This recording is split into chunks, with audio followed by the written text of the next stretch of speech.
আমরা কি আমাদের অবস্থা পরিবর্তনের চেষ্টা করতে চাই? তাহলে প্রথম যে কাজটা সেটা হলো সময়কে মূল্যায়ন করা। কি কাজ ভাই?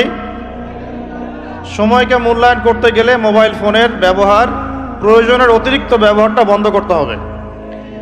মোবাইল ফোনের প্রয়োজন যতটুকু এতটুকু ব্যবহার ঠিক আছে, এরপরে অতিরিক্ত ব্যবহার করতে যাবেন না। সময় নষ্ট হবে, মস্তিষ্কও নষ্ট হয়ে যাবে। বহু হাফেজে কোরআন এখন দিন দিন কোরআন ভুলে যাচ্ছে, এর অন্যতম একটা কারণ মোবাইল ফোন। কিছু আহলুল বলদ বলতে পারে দলিল দেন, বলবো এটা দলিল নাই, বিনা দলিলেই হক কথা। আর এই দলিল বুঝতে হলে সাইকিয়াট্রিস্টের কাছে যান, ডক্টরের কাছে যান, তিনি বুঝাবেন যে মোবাইল ফোনের আসক্তির কারণে মেমোরি কিভাবে দিন দিন ড্যামেজ হয়ে যাচ্ছে। তো আমাদের দেশে একটা প্রবলেম দেখা যাচ্ছে, আমরা ডিগ্রি সার্টিফিকেট অর্জন করছি কিন্তু সৃজনশীলতা তৈরি হচ্ছে না। সৃজনশীলতা তৈরি হচ্ছে না, এর পিছনে অন্যতম একটা কারণ হচ্ছে মোবাইল ফোনের অতিরিক্ত ব্যবহার। এবং আমাদের বাচ্চা কাচ্চাদের অবস্থা আরও বেশি ভয়ঙ্কর। একটা শিশু বাচ্চাকে মোবাইল ফোন দেখানো ছাড়া মা ভাতও খাওয়াতে যাচ্ছেন না, এতে করে তার মেমোরিটা ছোটবেলাতেই ড্যামেজ হয়ে যাচ্ছে। আমরা যারা স্কুল কলেজ ইউনিভার্সিটির ছাত্রছাত্রী আছি, এদের একটা বড় অংশই, দিনের একটা বড় অংশ মোবাইল ফোনে পড়ে থাকে। এই কারণে একটা পড়া তারা বেশি দিন মনে রাখতে পারছে না। আমরা নিজেরাও ভুক্তভোগী। একসময় কোরআনের যে কোনো পৃষ্ঠার যে কোনো আয়াত অনেক সময় নাম্বার সহ বলে দিতে পারতাম, কিন্তু এই মোবাইল ফোনের ব্যবহারের কারণে আস্তে আস্তে আমরাও দেখা যাচ্ছে আয়াত বলতে গিয়ে ভুল করছি, হাদিসের রেফারেন্স দিতে গিয়ে ভুল করছি। অনেক চিন্তা করেছিলাম যে এর পিছনে কারণটা কি। আমরা তো মুজাহাদা করে যাচ্ছি, কারণটা কি? কারণটা হচ্ছে ডিভাইসের অতিরিক্ত ব্যবহার। আল্লাহর ওয়াস্তে আমি ইয়াং জেনারেশনকে রিকোয়েস্ট করব, প্রয়োজনের অতিরিক্ত মোবাইল ফোন আজকে থেকে আর না। রাজি আছি? প্রয়োজন যতটুকু এতটুকু, এর অতিরিক্ত মোবাইল ফোন আজকে থেকে আর না। আর এই সামাজিক যোগাযোগ মাধ্যম সবাইকে ব্যবহার করতে হবে না। একটা বিষয় যদি সামনে চলে আসে, এই বিষয়টাকে নিয়ে সবাইকে কথা বলতে হবে না, সবাইকে পোস্ট দিতে হবে না, সবাইকে লিখতে হবে না, সবাইকে শেয়ার করতে হবে না। যারা ওই বিষয়ে বিশেষজ্ঞ তারা সেই বিষয়ে কথা বলবেন। ইনশাআল্লাহ যখন আমরা বিশেষজ্ঞদের থেকে সবার কাছে একটা দায়িত্ব দিয়ে দেই, সবাই যে যার মতো করে বলতে থাকে, তখন ওই বিষয়ের মৌলিকতা নষ্ট হয়ে যায়।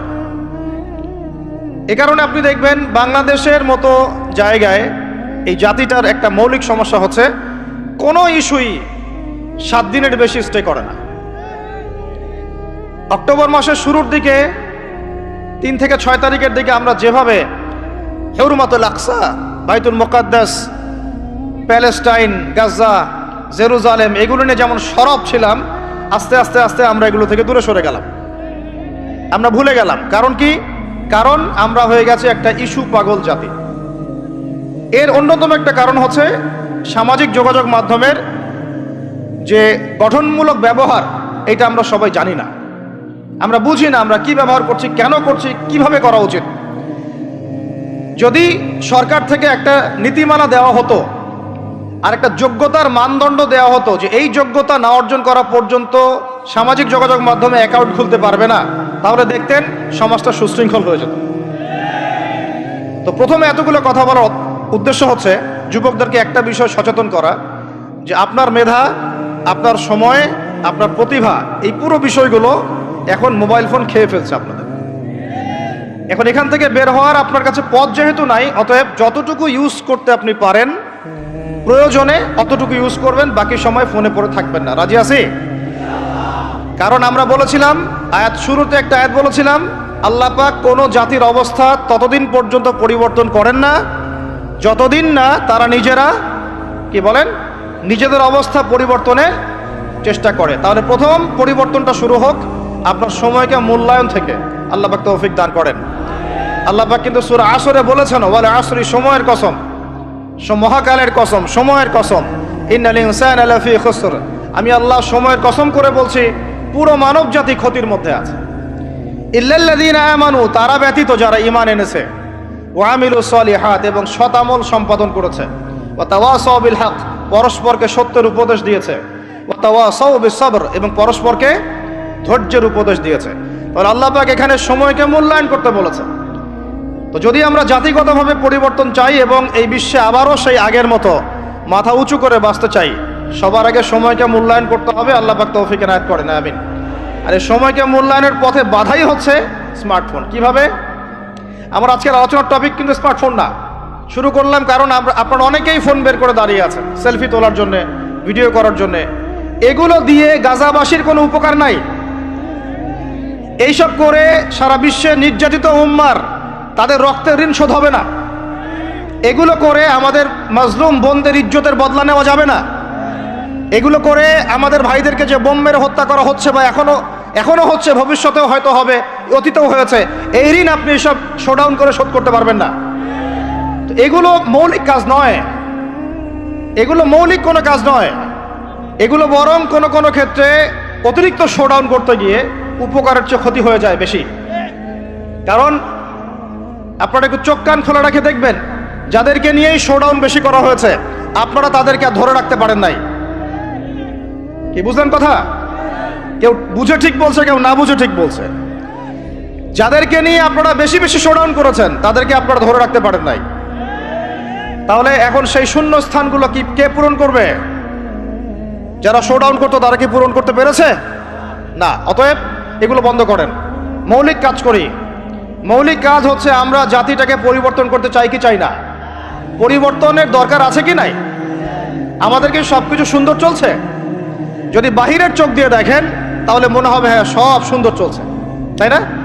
মসজিদ আছে আমাদের, মাদ্রাসা আছে আমাদের, আমরা মুসলমান কালিমা পড়েছি, লা ইলাহা ইল্লাল্লাহ পড়েছি, মুহাম্মাদুর রাসূলুল্লাহ পড়েছি, আমরা মাশাআল্লাহ আমাদের বোনরা পর্দা করে, আপনারা ওয়াজ মাহফিলে আসছেন, ইত্যাদি ইত্যাদি। আপনারা যদি বাহিরের চোখ দিয়ে দেখেন মনে হবে সব ঠিকই আছে, কিন্তু আমাদের এই বাহিরের চোখের বাহিরেও ভিতরে একটা চোখ আছে। এটাকে বিশ্বাস করেন? বাহিরের চোখ দিয়ে যদি দেখেন তাহলে মনে হবে সব ঠিক আছে। কেমন? মসজিদ আছে, মাদ্রাসা আছে, আমাদের ওলামায়ে কেরাম আছেন, আমাদের ইসলামের বই পুস্তক লেখা হচ্ছে, আপনারা নামাজ পড়ছেন, কেউ যাকাত দিচ্ছে, আমাদের বোনরা পর্দা করছে, আমাদের ভাইরা ওয়াজ মাহফিলে আসছে, এভরিথিং ইজ গোয়িং ফাইন। আপনার কাছে এটা মনে হবে যে সব ঠিকই আছে, তাই না? থিংস আর অল রাইট, সব ঠিক আছে। কিন্তু ভিতরের চোখ দিয়ে দেখা শিখলে আপনি বুঝবেন যে এই সব ঠিকের অন্তরালে আসলে কিছুই ঠিক নাই। আগে আপনাকে বোঝাচ্ছি ভিতরের চোখটা কি, তারপরে বুঝাবো কিভাবে সব ঠিক নাই। ভিতরের চোখটা বুঝতে হলে আপনাকে সূরা কাহফ পড়তে হবে। কোন সূরা ভাই? আরো জোরে বলি, কোন সূরা? নবী সাল্লাল্লাহু আলাইহি ওয়াসাল্লাম বলেন, সাল্লাল্লাহু আলাইহি ওয়াসাল্লাম যখনই নাম আসবে পড়বেন সাল্লাল্লাহু আলাইহি ওয়াসাল্লাম। 10 নেকি হবে ইনশাআল্লাহ, 10টা গুনাহ মাফ হবে ইনশাআল্লাহ, 10 বার আল্লাহ রহম করবেন ইনশাআল্লাহ, এবং আপনার মর্যাদা 10 গুণ বাড়ায় যাবে ইনশাআল্লাহ। যখনই নবী মুহাম্মাদের নাম আসবে পড়বেন সাল্লাল্লাহু আলাইহি ওয়াসাল্লাম। যে যত বেশি দরুদ পড়ে সে ইনশাআল্লাহ তাআলা তত নিশ্চিন্তে টেনশন ফ্রি জীবন যাপন করবে ইনশাআল্লাহ। ওই দলিলগুলো ইনশাআল্লাহ আরেকদিন দিব, আজকে এটা আলোচনার টপিক নয়। এখন নবী সাল্লাল্লাহু আলাইহি ওয়াসাল্লাম বলেছেন, যে ব্যক্তি জুমার দিনে সূরা কাহফ তেলাওয়াত করে, কোন দিনে ভাই? তাহলে এক জুমা থেকে আরেক জুমা পর্যন্ত আপনার জীবন, আপনার এই সময়টা আল্লাহ রাব্বুল আলামিন নূর দিয়ে ভরে দিবেন। সুবহানাল্লাহ। আরেকটা হাদিসে আসছে নবী সাল্লাল্লাহু আলাইহি ওয়াসাল্লাম বলেছেন, সূরা কাহফের প্রথম 10টা আয়াত অথবা শেষের 10টা আয়াত, আরেকটা বর্ণনা আসছে প্রথম 3টা আয়াত, মানে প্রথম 10 বা প্রথম 3 বা প্রথম 3, 10, শেষের 10 সবগুলোই। এগুলো যারা মুখস্থ করবে, আমল করবে, পাঠ করবে, তার জীবদ্দশায় যদি দাজ্জালও বের হয় সেই দাজ্জাল তার কোনো ক্ষতি করতে পারবে না। এই সূরাটাকে নবী সাল্লাল্লাহু আলাইহি ওয়াসাল্লাম দাজ্জালের সাথে সম্পৃক্ত করেছেন, অন্য সূরাকে করেন নাই। এই সূরাটা যখন আপনি পড়বেন অর্থসহ আপনি দেখবেন এখানে 4টা গল্প আছে। কয়টা ভাই? এটাকে গল্প বলা ঠিক না, এটা হলো সত্য ঘটনা। এটা কি? সত্য ঘটনা। একটা হচ্ছে আসহাবুল কাহফের ঘটনা, গুহাবাসীর ঘটনা। 2 নাম্বার হচ্ছে 2 বন্ধুর ঘটনা, একজন ধনী বিত্তশালী আর একজন অতি দরিদ্র ইমানদার। কখনো পড়েছিলেন কি? পড়া হয়েছিল? 3 নাম্বার হচ্ছে যুলকারনাইন আলাইহিস সালাম, তার ঘটনা, নাম শুনেছেন? আর 4 নাম্বার হচ্ছে নবী মুসা আলাইহিস সালাম এবং খিদির আলাইহিস সালামের ঘটনা। তো চারটা ঘটনা তো আজকে বলার সময় নাই, একটা খালি বলছি। কেন বলছি? আপনাকে বোঝাতে চাচ্ছি বাহিরের চোখ, বাহিরের কান, এগুলোর ভিতরেও একটা ভিতরের চোখ আছে, ভিতরের কান আছে। ওইটা যার জিন্দা আছে তার কলবে আল্লাহ নূর আছে ইনশাআল্লাহ। ওইটা যার জিন্দা নাই তার কাছে বাহিরের চোখ দিয়ে মনে হবে সব ঠিক চলছে। বাহিরের চোখ দিয়ে যে দেখে সে মনে করবে বিশ্বটা পুরো আগায় যাচ্ছে উন্নতির দিকে, অগ্রগতির দিকে। আর যার ভিতরের কলবের চোখটা জিন্দা সে দেখবে যে পুরো বিশ্ব আগায় যাচ্ছে কিয়ামতের দিকে। বাহিরের চোখ দিয়ে যে দেখে সে মনে করবে যে বিশ্ব রাজনীতির মনে হয় খুব সুন্দর অবস্থা। আর ভিতরের চোখ দিয়ে দেখলে আপনি বুঝবেন বিশ্ব রাজনীতি যাচ্ছে একটা মালহামার দিকে। বাইরের চোখ দিয়ে দেখবেন মনে হবে সব সুন্দর চলছে, আমরা হালাল খাচ্ছি। আর ভিতরের চোখ দিয়ে দেখলে দেখবেন যে 90% মানুষের রিজিক হারাম। বাইরের চোখ দিয়ে দেখলে আপনি মনে করবেন মেয়েরা এগিয়ে যাচ্ছে, মাশাআল্লাহ, কত উন্নতি, অগ্রগতি, প্রোগ্রেস, নারী জাগরণ আন্দোলন। আর ভিতরের চোখ দিয়ে দেখলে আপনি দেখবেন মেয়েরা আগাচ্ছে ঠিকই, কিন্তু আস্তে আস্তে তারা জাহান্নামের দিকে এগিয়ে যাচ্ছে। বাইরের চোখ দিয়ে আপনি দেখবেন মুসলিমদের সংখ্যা প্রচুর, আমাদের ভয় কিসে, এত সংখ্যা, লক্ষ লক্ষ, কোটি কোটি। ভিতরের চোখ দিয়ে দেখলে বুঝবেন প্রকৃত পাক্কা ইমানদারের সংখ্যা হাতে গোনা যায়। বাইরের চোখ দিয়ে দেখলে মনে হবে যে অনেকে তো বিশুদ্ধ আকীদার দাওয়াত দিয়ে বেড়াচ্ছে। ভিতরের চোখ দিয়ে দেখলে বুঝবেন এটা মুনাফিকি মানহাজ চালু করেছে। বাইরের চোখ দিয়ে দেখবেন মনে হবে যে মুসলমানরা হয়তো নির্যাতিত হচ্ছে, ওরা কখনো ঘুরে দাঁড়াতে পারবে না, ওরা মনে হয় শেষ হয়ে যাবে। ভিতরের চোখ দিয়ে দেখলে বুঝবেন মুসলমানরা অচিরেই বাইতুল মুকাদ্দাস জয় করবে ইনশাআল্লাহ। আমি বুঝাতে চাচ্ছি বাইরের চোখ আর ভিতরের চোখ এক। ভিতরের চোখ খুলবে কোন সূরায়? ওই সূরার মধ্যে কয়টা গল্প আছে? তার মধ্যে একটা হচ্ছে নবী মূসা এবং খিদির আলাইহিস সালামের গল্প। এইটা একটু শেয়ার করতে চাই, লোভ সামলাতে পারছি না, করব। নবী মূসা আলাইহিস সালাম একদিন বক্তব্য দিচ্ছেন। কি দিচ্ছেন? বক্তব্যকে আরবিতে খুতবা বলা হয়। তো একজন দাঁড়িয়ে বললেন, বনু ইসরাইলদের একজন, হে ইয়া মূসা, আপনি তো চমৎকার একটা বক্তব্য দিয়েছেন, আপনার চেয়ে কোনো জ্ঞানী মানুষ কি পৃথিবীতে এখন আছে? নবী মূসা আলাইহিস সালাম বলছেন, না, আমার জানা মতে আমার চেয়ে কোনো জ্ঞানী মানুষ এখন পৃথিবীতে নাই। স্বাভাবিক, কারণ তিনি তখন নবী, নবীর কাছে আল্লাহর ওহী আসে, তিনি সবচেয়ে জ্ঞানী হবেন, স্বাভাবিক। আল্লাহ রাব্বুল আলামিন বললেন, মূসা, তোমার চাইতেও জ্ঞানী আমার এক বান্দা আছে। বলেন সুবহানাল্লাহ। নবী মূসা আলাইহিস সালাম যখনই শুনতে পারলেন যে আমার চেয়েও জ্ঞানী একজন বান্দা আছেন, তিনি বললেন যে আমি তার সাথে দেখা করতে চাই, আমি তার সাথে দেখা করতে চাই। যুবকরা শোনেন, জ্ঞানী মানুষের সন্ধান পাওয়ার পরে নবী মূসা নবী হয়েও দূর দূরান্ত সফর করেছেন ওই জ্ঞানী মানুষের সাথে সাক্ষাৎ করার জন্য। তো আপনারা রেডিমেড ইসলাম চান, আপনারা ফেসবুক শরীফে ইসলাম চান, ইউটিউব শরীফে ইসলাম চান, কিন্তু সফর করে, কষ্ট করে, পরিশ্রম করে আলেম ওলামা পর্যন্ত পৌঁছাতে চান না। 3 ঘন্টা বক্তব্য শুনতে রাজি আছেন, কিন্তু আপনারা 3 ঘন্টা কোরআন তেলাওয়াত করতে চান না। এই কি সমস্যা? আমাকে রাগ হইতে বাধ্য করেন না, রাগ করতে বাধ্য করেন না। রাগ হইলে আমি নিজেকে কন্ট্রোল করতে পারি না। বসেন, ওখানে বসে যান। আচ্ছা ভাই, এদিকে তাকাই আমরা। এই যে আলোচনার পরিবেশগুলো নষ্ট করা হচ্ছে, আমি এগুলোই খুব অপছন্দ করি। এই জন্য আমি বারবার মাহফিল কমিটিকে বলি যে ভাই, আপনারা মসজিদে আয়োজন করেন, মসজিদের ভিতরে করেন, জুমার খুতবায় আমাকে নেন, খুতবার পরে আলোচনা নেন, বা বাদ মাগরিব নেন, বাদেশার হালাকায় নেন। যতগুলো মাহফিলে গিয়েছি এই জিনিসগুলো দেখেছি আমি। হই হুল্লা, চিল্লাফল্লা, শোডাউন, সেলফি ইত্যাদি ইত্যাদি। বক্তা হাঁটতে ঢুকতেই তার হিমশিম খেতে হচ্ছে, তার গায়ের উপর মানুষ হুমড়ি খেয়ে পড়ছে। এগুলো কোনোভাবেই ইসলামের আচরণ না। এগুলো উল্টা মানুষকে কষ্ট দেওয়া। ব্যাপারটা বুঝেন, এখানে আল্লাহ এবং তার রাসূলের কথা হচ্ছে। একটা মজলিসে আল্লাহ এবং তার রাসূলের কথা হচ্ছিল, একজন উচ্চস্বরে কথা বলেছেন একজন সাহাবী।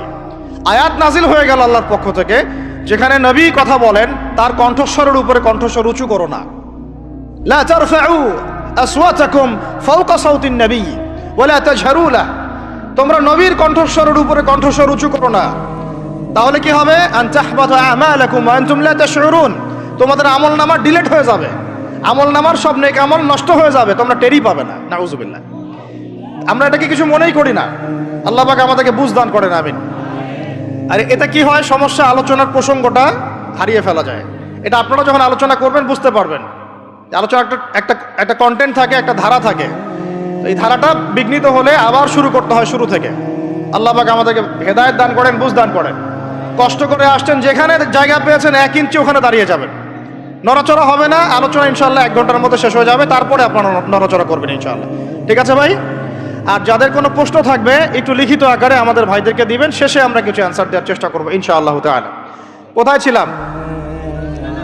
আচ্ছা, কোথায় বলেন? মাশাআল্লাহ, আমাদের শ্রোতার অনেক বিচক্ষণ, আল্লাহ পাক তাদেরকে কবুল করেন। আল্লাহ পাক আমাকে জানা অনুযায়ী আমল করার তৌফিক দান করেন, আপনাদেরকে শোনা অনুযায়ী আমল করার তৌফিক দান করেন। তো নবী মুসা আলাইহিস সালাম কি বলেছিলেন? জ্ঞানী মানুষ, তাই তো? তো যখন আল্লাহ পাক বললেন যে না, আমার আরেকজন বান্দা আছে তিনি জ্ঞানী মানুষ, তখন তিনি বললেন যে আমি তার সাথে কি করতে চাই? সাক্ষাৎ করতে চাই। এখান থেকে বলছিলাম যে আপনারা জ্ঞানের জন্য সফর করবেন, ইলম অর্জনের জন্য কি করবেন? সফর করবেন, আলেমদের কাছে যাবেন, তাদের বাসায় যাবেন, সাক্ষাৎ করবেন, মাদ্রাসায় যাবেন, সোহবত নিবেন। সবসময় রেডিমেড জ্ঞান নিতে আসবেন না। তো রেডিমেড জিনিস পেলে মানুষের মূল্য বোঝে না। ওই যে সাহাবীরা যারা রক্ত দিয়ে ইসলাম প্রতিষ্ঠা করেছে, তারা জানতেন ইসলাম কি জিনিস। আমরা রেডিমেড পেয়েছি তো আমরা বুঝি না ইসলাম কি জিনিস, আমরা বুঝি না, বিশ্বাস করেন আমরা বুঝি না। তো যাই হোক, তো মুসা আলাইহিস সালাম বলছেন যদি আমাকে যুগ যুগ ধরে সফর করতে হয় তবুও আমি সফর করব, তারপরেও আমি তার সাক্ষাৎ চাই। আল্লাহ পাক বললেন ঠিক আছে, তুমি তাকে পাবে যখন মাজমাউল বাহরাইন বলা হয়, 2 সমুদ্র যেখানে মিলে যাবে সেখানে তুমি আমার সেই বান্দাকে পাবে। কোথায় পাবে ভাই? 2 সমুদ্র যেখানে মিলে যাবে সেখানে পাবে। এখানে আপনি ভৌগোলিকভাবে ওর ব্যাখ্যা নিতে পারেন, আধ্যাত্মিকভাবেও নিতে পারেন। 2 সমুদ্র বলতে হয়তো বা ভৌগোলিকভাবে বোঝানো হতে পারে, অথবা আধ্যাত্মিকতাও বোঝানো হতে পারে, যে বস্তুবাদী জ্ঞান এবং মারেফতের জ্ঞান যেখানে মিলে যাবে সেখানে। আল্লাহু আ'লাম, আল্লাহ ভালো জানেন। তা নবী মুসা আলাইহিস সালাম তার একজন সঙ্গীকে নিলেন, সেই সঙ্গী একজন যুবক। তরুণরা ভালো করে শোনেন, তরুণদের ত্যাগেই ইসলাম দাঁড়িয়ে আছে আলহামদুলিল্লাহ। এই তরুণরা যদি এই স্মার্টফোন, এই পাবজি, এই ফ্রি ফায়ার, এই মেয়ের প্রতি আসক্তি, ফ্রি মিক্সিং, এই মাদক, এগুলো ছেড়ে দিতে পারে, দিয়ে নামাজি হয়, কোরআনওয়ালা হয়, ওলামায়ে কেরামের সাথে পরামর্শ করে চলে, উম্মার জামার মধ্যে থাকে, একটা ইমারার মধ্যে থাকে, ইনশাআল্লাহ আল্লাহর জমিনে আল্লাহর দ্বীনের একামত কেউ ঠেকাতে পারবে না ইনশাআল্লাহ। দুঃখজনক হচ্ছে আপনারা সেখানে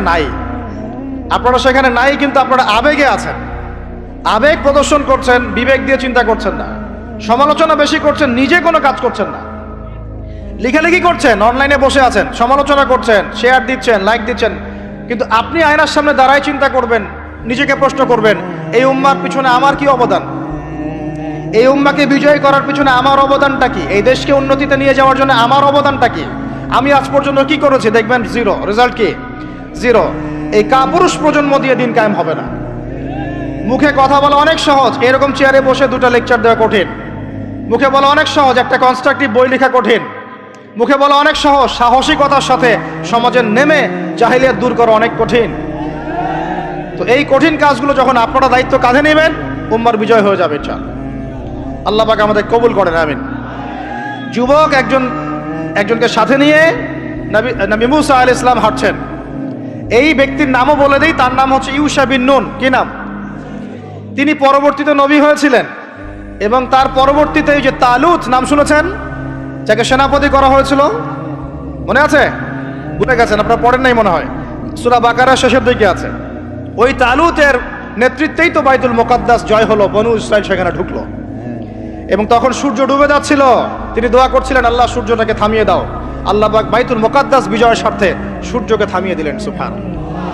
মহাবিশ্বে সূর্যের ঘূর্ণন থেমেছে একবার, মহাবিশ্বে সূর্যের ঘূর্ণন আল্লাহ থামিয়ে দিয়েছেন। কোরআন সাক্ষী আছে, হাদিস সাক্ষী আছে। আবার অচিরেই নবী সাল্লাল্লাহু আলাইহি ওয়াসাল্লাম বলেছেন, দাজ্জাল যখন আসবে, ওর শাসন যখন শুরু হবে, 40 দিনের প্রথম দিনটা হবে 1 বছরের সমান। এখন 1 বছরের সমান একদিন কিভাবে হতে পারে, এটা আপনারা ভাববেন যারা অ্যাস্ট্রোফিজিক্স পড়েন, যারা ফিজিক্স নিয়ে পড়েন, যারা অ্যাস্ট্রোনমি নিয়ে ঘাটাঘাটি করেন, আপনারা এটা তদন্ত করে দেখেন কিভাবে একটা বছর একদিনের সমান হতে পারে, একদিন 1 বছর সমান কেমন করে হতে পারে। তারপরের দিন হবে 1 মাসের সমান, তারপরের দিন হবে 1 সপ্তাহের সমান, তারপরের দিনগুলো হবে আমাদের দিনের মতো। তার মানে মহাবিশ্বে কিছু একটা হতে পারে, আল্লাহ ভালো জানেন। তো ওইদিকে আমরা যাচ্ছি না। এখন নবী মুসা আলাইহিস সালাম হাঁটতে শুরু করলেন। চলতে চলতে চলতে তিনি ওই মাজমাউল বাহরাইনের কাছে পৌঁছে গেলেন। আল্লাহর পক্ষ থেকে নির্দেশ ছিল, তোমার থলির মধ্যে একটা মাছ নাও, যেই মাছটা যখন লাফ দিয়ে জীবিত হয়ে যাবে এবং সমুদ্রে লাফ দিয়ে ফেলবে তখনই তুমি তার দেখা পাবে। একটা মৃত মাছ তিনি নিলেন, হাঁটা শুরু করলেন। যোজন যোজন দূর চলতেই থাকলেন, হাঁটতেই থাকলেন। এক পর্যায়ে একটা পাথরের হেলান দিয়ে রেস্ট নিচ্ছেন, বিশ্রাম করছেন। বিশ্রাম করতে গিয়ে তিনি তার সঙ্গীকে বলছেন, আচ্ছা যে নাস্তা নিয়ে আসছিলাম সেটা নিয়ে আসো দেখি। তখন তিনি বলছেন, আমি তো আপনাকে বলতে ভুলে গিয়েছি, ওই মাছ তো জীবিত হয়ে চলে গেছে সমুদ্রের মধ্যে। তখন মুসা আলাইহিস সালাম বললেন, আরে আমাকে এতদিন বলোনি কেন, এতক্ষণ বলো নাই কেন? ওইটাই তো সেই জায়গা যেখানে আমি তাকে পাবো। তারা আবার ব্যাক করলেন। সেই জায়গায় দেখলেন পাথরের উপরে সেই আল্লাহর বান্দা বসে আছে। তার নাম খিদির আলাইহিস সালাম। খিদির শব্দের অর্থ শ্যামল। খিদির মানে শ্যামল। হাদিসে আসছে তিনি যেখানে যেতেন মৃত জায়গার উপরে বসলে সেই জায়গা সবুজ হয়ে যেত। সুবহানাল্লাহ।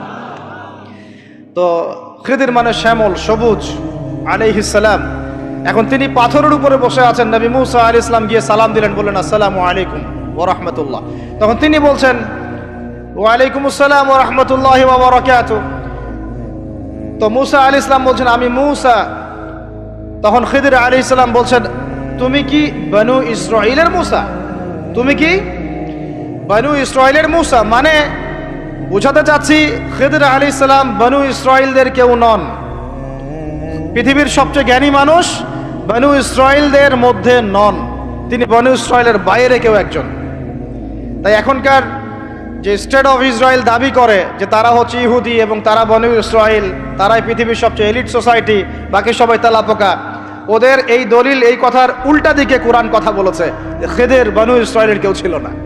তো পৃথিবীর সবচেয়ে সেরা মানুষ, জ্ঞানী মানুষকে খুঁজতে হলে নবী মুহাম্মদ সাল্লাল্লাহু আলাইহি ওয়াসাল্লামের উম্মতে আসতে হবে।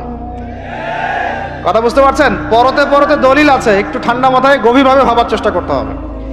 তো এখন খিদির আলাইহিস সালামকে নবী মুসা আলাইহিস সালাম বলছেন যে, হাল আদুল্লুকা আলা আন তুআল্লিমানি মিম্মা উল্লিমতা রুশদা। আমি শুনেছি আল্লাহ আমাকে বলেছেন যে আপনি পৃথিবীর সবচেয়ে জ্ঞানী মানুষ, তাহলে আমি কি আপনার সাথে সঙ্গী হতে পারি, সফর করতে পারি, যে আপনাকে আল্লাহ পাক যে জ্ঞান শিক্ষা দিয়েছেন আপনি আমাকেও শেখাবেন? এটা হলো স্টুডেন্টের একটা আর্তনাদ। ছাত্র হিসেবে তিনি বলছেন, আমি কি আপনার সঙ্গী হতে পারি? আল্লাহ আপনাকে যে জ্ঞান শিখিয়েছেন আমাকেও শিখাবেন। দেখেন, একজন নবী এই কথা বলছেন। আর আমাদের তো মাশাআল্লাহ, ওই যে বললাম, জ্ঞান শেখার কোনো ফিকির নাই। 6 মাসের একটা কোর্স করতে পারি না, কোরআন তেলাওয়াত শিখবো 3 মাসের কোর্স করতে পারি না, 3 ঘন্টা ওয়াজ শুনতে রাজি, 3 ঘন্টা আমরা বই পড়তে পারি না। তো এই প্রজন্মটা দিয়ে হবে না ভাই। আমি আপনাদেরকে পরিবর্তন করতে চাই, আল্লাহ পাক যেন কবুল করেন, তৌফিক দান করেন। এখন খিদির আলাইহিস সালাম বলছেন, ইন্নাকা লান তাস্তাতিআ মাইয়া সাবরা। টিচারের কি কথা, কি দূরদর্শিতা! টিচার বলছেন যে তুমি তো আমার সাথে সবর করতে পারবে না। সঙ্গী হওয়ার আগেই কথা বলা শেষ। আপনি এসে আমাকে বলছেন, ভাই আপনার সাথে কি সফর করতে পারি, একটু এলেম শেখাবেন, আর আমি বলছি আপনি তো সফর করতে পারবেন না। তো কি পরিমাণ জ্ঞান, গভীরতা, দূরদর্শিতা থাকলে, ভবিষ্যৎ সম্পর্কে দূরদর্শিতা থাকলে তিনি আগেই বলতে পারেন যে আপনি সফর করতে পারবেন না। ক্লাসে আপনি পড়িয়েছেন মনে করেন 100 জন বাচ্চাকে, শেষে আপনি বললেন যে অমুক আব্দুর রহমান সে ফার্স্ট হতে পারে, এবং আব্দুর রহিম তুমি ভালো স্টুডেন্ট না, তুমি দুষ্টামি করো, পড়াশোনা করো না, তুমি ফার্স্ট হতে পারবে না, লাস্ট হবা তুমি। তো রেজাল্টের দিন দেখা গেল সত্যি সত্যি আব্দুর রহমান ফার্স্ট হয়েছে, আব্দুর রহিম লাস্ট হয়েছে। তার মানে কি টিচার গায়েবের খবর জানে? এটা কি তার হিকমা, তার প্রজ্ঞা, তার বাসিরা, তার অভিজ্ঞতা? আল্লাহ পাক তাকে সেই জ্ঞানটা দিয়েছিলেন। মুসা আলাইহিস সালামকে মুখের উপর বলে দিলেন যে তুমি তো আমার সাথে সবর করতে পারবে না। মুসা আলাইহিস সালাম বলছেন, সাতাজিদুনি ইনশাআল্লাহু সাবিরান ওয়ালা আ'সি লাকা আমরা। ইনশাআল্লাহ আপনি আমাকে ধৈর্যশীল পাবেন এবং আমি আপনার কাজে কোনো বিঘ্ন সৃষ্টি করব না। তখন তিনি বলছেন, ঠিক আছে, যদি তুমি আমার সাথে যেতেই চাও তাহলে ফালা তাসআলনি আন শাই, আমার সাথে চলতে গেলে কোনো প্রশ্ন করা যাবে না। কেমন টিচার! টিচার দেখেন, আমার সাথে চলো, জ্ঞান অর্জন করতে চাও করো, কোনো প্রশ্ন করতে পারবে না। একটা হাদিসেও আসছে, একটা কম ধ্বংস হয় যখন নবীদেরকে অতিরিক্ত প্রশ্ন করে, এটা কেন, ওইটা কেন, ওইটা কেন। বেশি প্রশ্ন করতে হয় না, অতিরিক্ত প্রশ্ন করতে হয় না।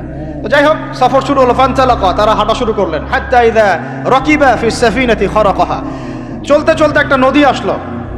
তো এই নদীর পার হয়ে আরেক জায়গায় যেতে হবে, কিন্তু এটা পার হওয়ার জন্য তাদের কাছে অর্থ নাই। এক নৌকার মাঝি, সে বিনামূল্যে এটাকে পার করার জন্য প্রস্তাব দিল, ঠিক আছে বিনামূল্যে পার করে দিব। সেই নৌকায় করে তারা যখন যাচ্ছেন, যেতে যেতে তীরে পৌঁছার আগেই সেই নৌকার তলদেশটা খিদির আলাইহিস সালাম ফুটা করে দিলেন। নেন এখন, কাজটা দেখে কি ভালো মনে হচ্ছে না খারাপ? আমি আপনার গাড়িতে করে ধরেন যাচ্ছি, গাড়িটা যখন আপনি আমার বাসা পর্যন্ত পৌঁছে দিবেন, তার আগে নামলাম, নাইমা আপনার টায়ার চারটা পাস্ট করে দিলাম, আপনি আমাকে কি বলবেন? কিছু বলবেন না, ফেসবুকে গিয়ে স্ট্যাটাস দিবেন অথবা লাইভে আসতে পারেন, তাই না? এই আর কি। তো নবী মুসা আলাইহিস সালাম রিঅ্যাক্ট করলেন যে লাকাদ জি'তা শাইআন ইমরা, আপনি তো একটা অন্যায় কাজ করলেন মনে হচ্ছে। এটা কেন করলেন? যারা আমাদেরকে বিনামূল্যে বিনা পারিশ্রমিকে পার করে দিল, আপনি ওই নৌকা ফুটা করে ফেললেন। তখন খিদির আলাইহিস সালাম বললেন যে আমি তো তোমাকে বলেছি, আলা মা কুল্লাক, আমি কি তোমাকে বলি নাই ইন্নাকা লান তাসতাতিআ মাইয়া সাবরা, তুমি আমার সাথে সবর করতে পারবে না?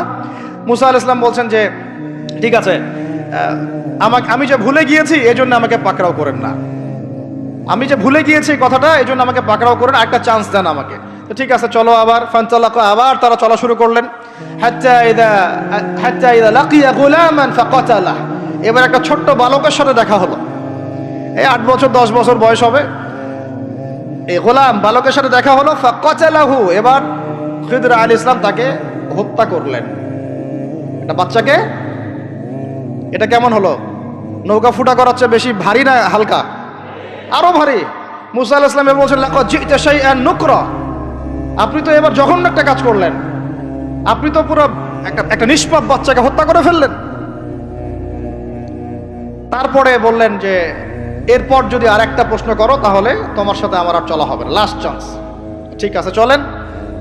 এবার চলতে চলতে ফানতালাকা হাত্তা ইযা আতায়া আহলা ক্বরিয়াতিন ইসতাতআমা আহলাহা ফাআবাউ আন ইউদাইফুহুমা, কোরআনে আসছে একটা করিয়া মানে একটা গ্রামের মধ্যে তারা ঢুকলেন। সেই গ্রামে ঢুকে মেহমানদারি চাইলেন, নাস্তা পানি চাইলেন আর কি। তো তারা মেহমানদারি করলো না, দূর দূর করে তাড়িয়ে দিল। অনেকটা আমাদের ওই কলকাতার দাদা বাবুদের মতো আর কি, জিজ্ঞাসা করো যে খেয়ে আসছেন না খেয়ে যাবেন। এটা আমাদের আস্তে আস্তে আমাদের মধ্যে ছড়ায় পড়তেছে আর কি। মেহমান আসলে বিরক্ত হয়, কবে যাবে সেই ফিকির করে। তো এরা মেহমানদারি করলো না, উল্টা তাকে তাড়িয়ে দিল। তো যাই হোক, এখন মুসা আলাইহিস সালাম বলছেন যে এখানে একটা ঘটনা ঘটেছে। খিদির আলাইহিস সালাম দেখলেন যে বাড়ি থেকে তাদেরকে তাড়িয়ে দেওয়া হলো, মেহমানদারি করা হলো না, ওই বাড়ির একটা দেয়াল ধসে পড়ে গেছে, ওই বাড়ির একটা দেয়াল ধসে পড়ে গেছে। তখন তিনি সেটাকে নিজের হাতে আবার নির্মাণ করে দিলেন। সুবহানাল্লাহ। এটা দেখে মুসা আলাইহিস সালাম বললেন যে আপনি তো চাইলে কিছু আজর নিতে পারতেন, আপনি যে এত কষ্ট করে এটা নির্মাণ করে দিলেন, আপনি তো চাইলে একটু টাকা পয়সা নিতে পারতেন। ওরা মেহমানদারি করলো না, ওইটা দিয়ে হয়তো আমরা কি করতে পারতাম, নাস্তা পানি করতে পারতাম। তখন তিনি বলেন হাযা ফিরাকু বাইনি ওয়া বাইনাক, এই হলো তোমার আমার ফেরাক, পার্থক্য শেষ, তোমার সাথে আমার চলা আর হলো না। আমাদের নবী সাল্লাল্লাহু আলাইহি ওয়াসাল্লাম বলেছিলেন যে যদি সেদিন মুসা আলাইহিস সালাম এই প্রশ্নগুলো বারবার না করতেন তাহলে আরো অনেক জ্ঞান শেখা যেত। সুবহানাল্লাহ। তখন তিনি বলছেন ঠিক আছে, হাযা ফিরাকু বাইনি ওয়া বাইনাক সাউনাব্বিউকা বিতাউইল মা লাম তাসতাতি' আলাইহি সাবরা, তবে যাওয়ার আগে আমি তোমাকে জানিয়ে দিব এই 3টা ক্ষেত্রে মূল ঘটনা কি ছিল যে বিষয়ে তুমি সবর করতে পারো নাই। আম্মা সাফিনা, ওই যে সাফিনা বা নৌকা, আম্মা সাফিনাতু আম্মা সাফিনাতু ফাকানা লিমাসাকিন ইয়ামালুনা ফিল বাহর, ওই যে সাফিনা বা নৌকাটা ওইটা ছিল মিসকিনদের, মিসকিন মানে বলা হয় কি হতদরিদ্র মানুষ, জেলে টাইপের, যাদের কিছু নাই, নৌকায় মানে সমুদ্রে মাছ ধরে ধরে খায়, এরকম কিছু মানুষের ওই সাফিনা বা নৌকাটা ছিল। এবং ওদের পিছনে ছিল একটা মালিক, মালিক মানে এখানে জলদস্যু। যদি ওই সাফিনা বা নৌকাটা আমি ছিদ্র না করতাম, ওই জলদস্যুরা এটা ভালো অবস্থায় পেলে ছিনতাই করে হাইজ্যাক করে নিয়ে যেত। আমি যেহেতু ফুটা করে দিয়েছি এই জন্য এটা ত্রুটিযুক্ত, এই নৌকাটা তারা আর নিবে না। তোমার কাছে বাইরের চোখ দিয়ে মনে হয়েছে যে আমি একটা অন্যায় করেছি, আসলে আমি তাদের উপকারী করেছি। বলেন সুবহানাল্লাহ। বুঝতে পারছি বাইরের চোখ ভিতরের চোখ কি জিনিস। আচ্ছা, তারপরে ওয়াম্মাল গুলাম, এটা কি ভাই হাফেজ কে আছেন এখানে? ওয়াম্মাল গুলামু فكان أبواه مؤمنين فخشينا أن يرهقهما طغيانا وكفرا سبحان الله। এটা আমাদের এই যে শাহবাগী প্রজন্মের জন্য একটা প্রযোজ্য আর কি। কেন বলছি শুনেন ভালো করে। এবার ইনি বলছেন যে ওই যে বাচ্চাটাকে আমি হত্যা করেছি, এই বাচ্চাটা যদি বড় হতো সে নিজে তো কাফের হতোই বড় কাফের, এর পিতা মাতাদেরকেও পর্যন্ত কুফরির মধ্যে নিয়ে আসতো। মানে একটা কাফের প্রজন্ম তো তৈরি করতোই, বরং এই কাফের মানুষকে কাফের করার জন্য নাস্তিক মুরতাদ বানানোর মিশন নিয়ে মাঠে নামতো। মেলে না? ওই জন্য আমি ছোটবেলায় এদেরকে হত্যা করে দিয়েছি, যাতে বড় হয়ে কাজটা করতে না পারে। কথা বুঝতে পারছেন? আর তিনি বলছেন আমি এটা নিজের ইচ্ছায় করি নাই, ওমা ফাআলতুহু আন আমরি, আমি এটা নিজের ইচ্ছায় করি নাই, এটা আল্লাহ পাকের আদেশ ছিল। বলি সুবহানাল্লাহ। আর ওয়াম্মাল জিদার فكان لغلامين يتيمين في المدينة وكان تحته كنز لهما সুবহানাল্লাহ। আর 3 নাম্বার তিনি বলছেন আর ওই যে দেয়ালটা আমি নির্মাণ করেছি, এই দেয়ালটা ছিল ওই বাড়ির 2 এতিম বালকের। সুবহানাল্লাহ। ওয়াকানা আবুহুমা সালিহা, তাদের বাবা ছিল সৎ। আর ওই দেয়ালের নিচে তাদের বাবা মায়ের রেখে যাওয়া পৈতৃক সম্পত্তি খাজানা ছিল। যদি দেয়াল নির্মাণ না করতাম মানুষ সেই খাজানা নিয়ে চলে যেত। দেয়াল নির্মাণ করেছি, ওরা যখন বড় হবে তখন ওই খাজানা তারা অটোমেটিকলি পেয়ে যাবে। তো 3টা ক্ষেত্রেই হে মূসা তুমি সবর করতে পারো নাই, তোমার কাছে মনে হয়েছে যে আমি অন্যায় করছি, কিন্তু আসলে এই প্রত্যেকটা ক্ষেত্রে আমি সঠিক ছিলাম, তুমি ভুল ছিলে। এখানে একটা চমৎকার শিক্ষা আছে, একটা চমৎকার গভীর একটা শিক্ষার ব্যাখ্যা আছে, অন্তর্দৃষ্টির শিক্ষা, যে শুধুমাত্র বাইরের চোখ দিয়ে আর বাইরের এইসব সাক্ষরতার হাত দিয়ে সার্টিফিকেট দিয়ে নাম সিগনেচার করে এত বইপত্র পড়েই মানুষ প্রকৃত শিক্ষিত হয় না। একটা গভীর একটা বুঝ দরকার, আল্লাহর মারেফত দরকার, আল্লাহর নূর দরকার, তাসকিয়া দরকার, দূরদর্শিতা দরকার, যেটাকে আমরা হিকমা বলি। ওয়ামা ইউতাল হিকমা ফাকাদ উতিয়া খায়রান কাসীরা। আল্লাহ বলেছেন যাকে হিকমা এবং প্রজ্ঞা দেওয়া হয়েছে তাকে অনেক প্রচুর কল্যাণ দিয়ে দেওয়া হয়েছে। এখানে দেখেন একজন নবী হয়েও তিনি বুঝতে পারেন নাই এই 3টা ঘটনার পিছনের কারণ কি, অথচ খিদর আলাইহিস সালামকে আল্লাহ পাক এমন জ্ঞান দিয়েছিলেন যেই জ্ঞান দিয়ে তিনি ব্যাখ্যা করলেন যে পিছনের কারণ কি ছিল। এখন এই ঘটনাটা আপনার আমার জন্য শিক্ষাটা কি, এই যুগের সাথে কি সম্পর্ক? আমি বলেছি সূরা কাহাফ আপনাকে দাজ্জাল থেকে বাঁচাবে। আমি বলেছি সূরা কাহাফ সেই সূরা যা আপনার অন্তর্দৃষ্টি ভিতরের চোখ খুলে দিবে, আপনার কলবে নূর নিয়ে আসবে। আপনি এমন কিছু দেখবেন, বুঝবেন, শুনবেন যা সবাই বুঝতে পারছে না, সবাই শুনতে পারছে না, সবাই দেখতে পারছে না। এখন বাইরের চোখ দিয়ে আপনি দেখছেন পুরো বিশ্বে মুসলমানদের কোটি মুসলমান, একদম 60টা 70টা 100টা রাষ্ট্র, কত মিলিটারি বাহিনী, কত আমাদের প্রযুক্তি, কত পুলিশ, কত র্যাব, কত আমাদের পলিটিশিয়ান দিয়ে ভর্তি। আদতে ভিতরের চোখ দিয়ে দেখলে আপনি দেখবেন পুরো বিশ্বের এই লক্ষ কোটি মুসলমান আজকে জাতিসংঘের হাতে বন্দী হয়ে গেছে। ও যদি বলে ডানে যাও, মুসলমানরা ডানে যায়, যদি বলে বামে যাও, মুসলমানরা বামে যায়, কিছুই করার নাই। এটা ভিতরের চোখ দিয়ে আমরা দেখছি, ভিতরের চোখ দিয়ে। এটাকে ফর্ম করা হয়েছে দ্বিতীয় বিশ্বযুদ্ধের পরে 1945 সালের দিক থেকে।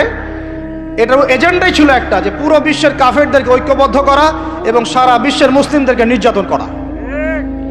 প্রত্যেকটা জায়গায় মুসলিমরা যেখানে নির্যাতিত হয়েছে এর পিছনে এদের একদম স্পষ্ট ভূমিকা ছিল।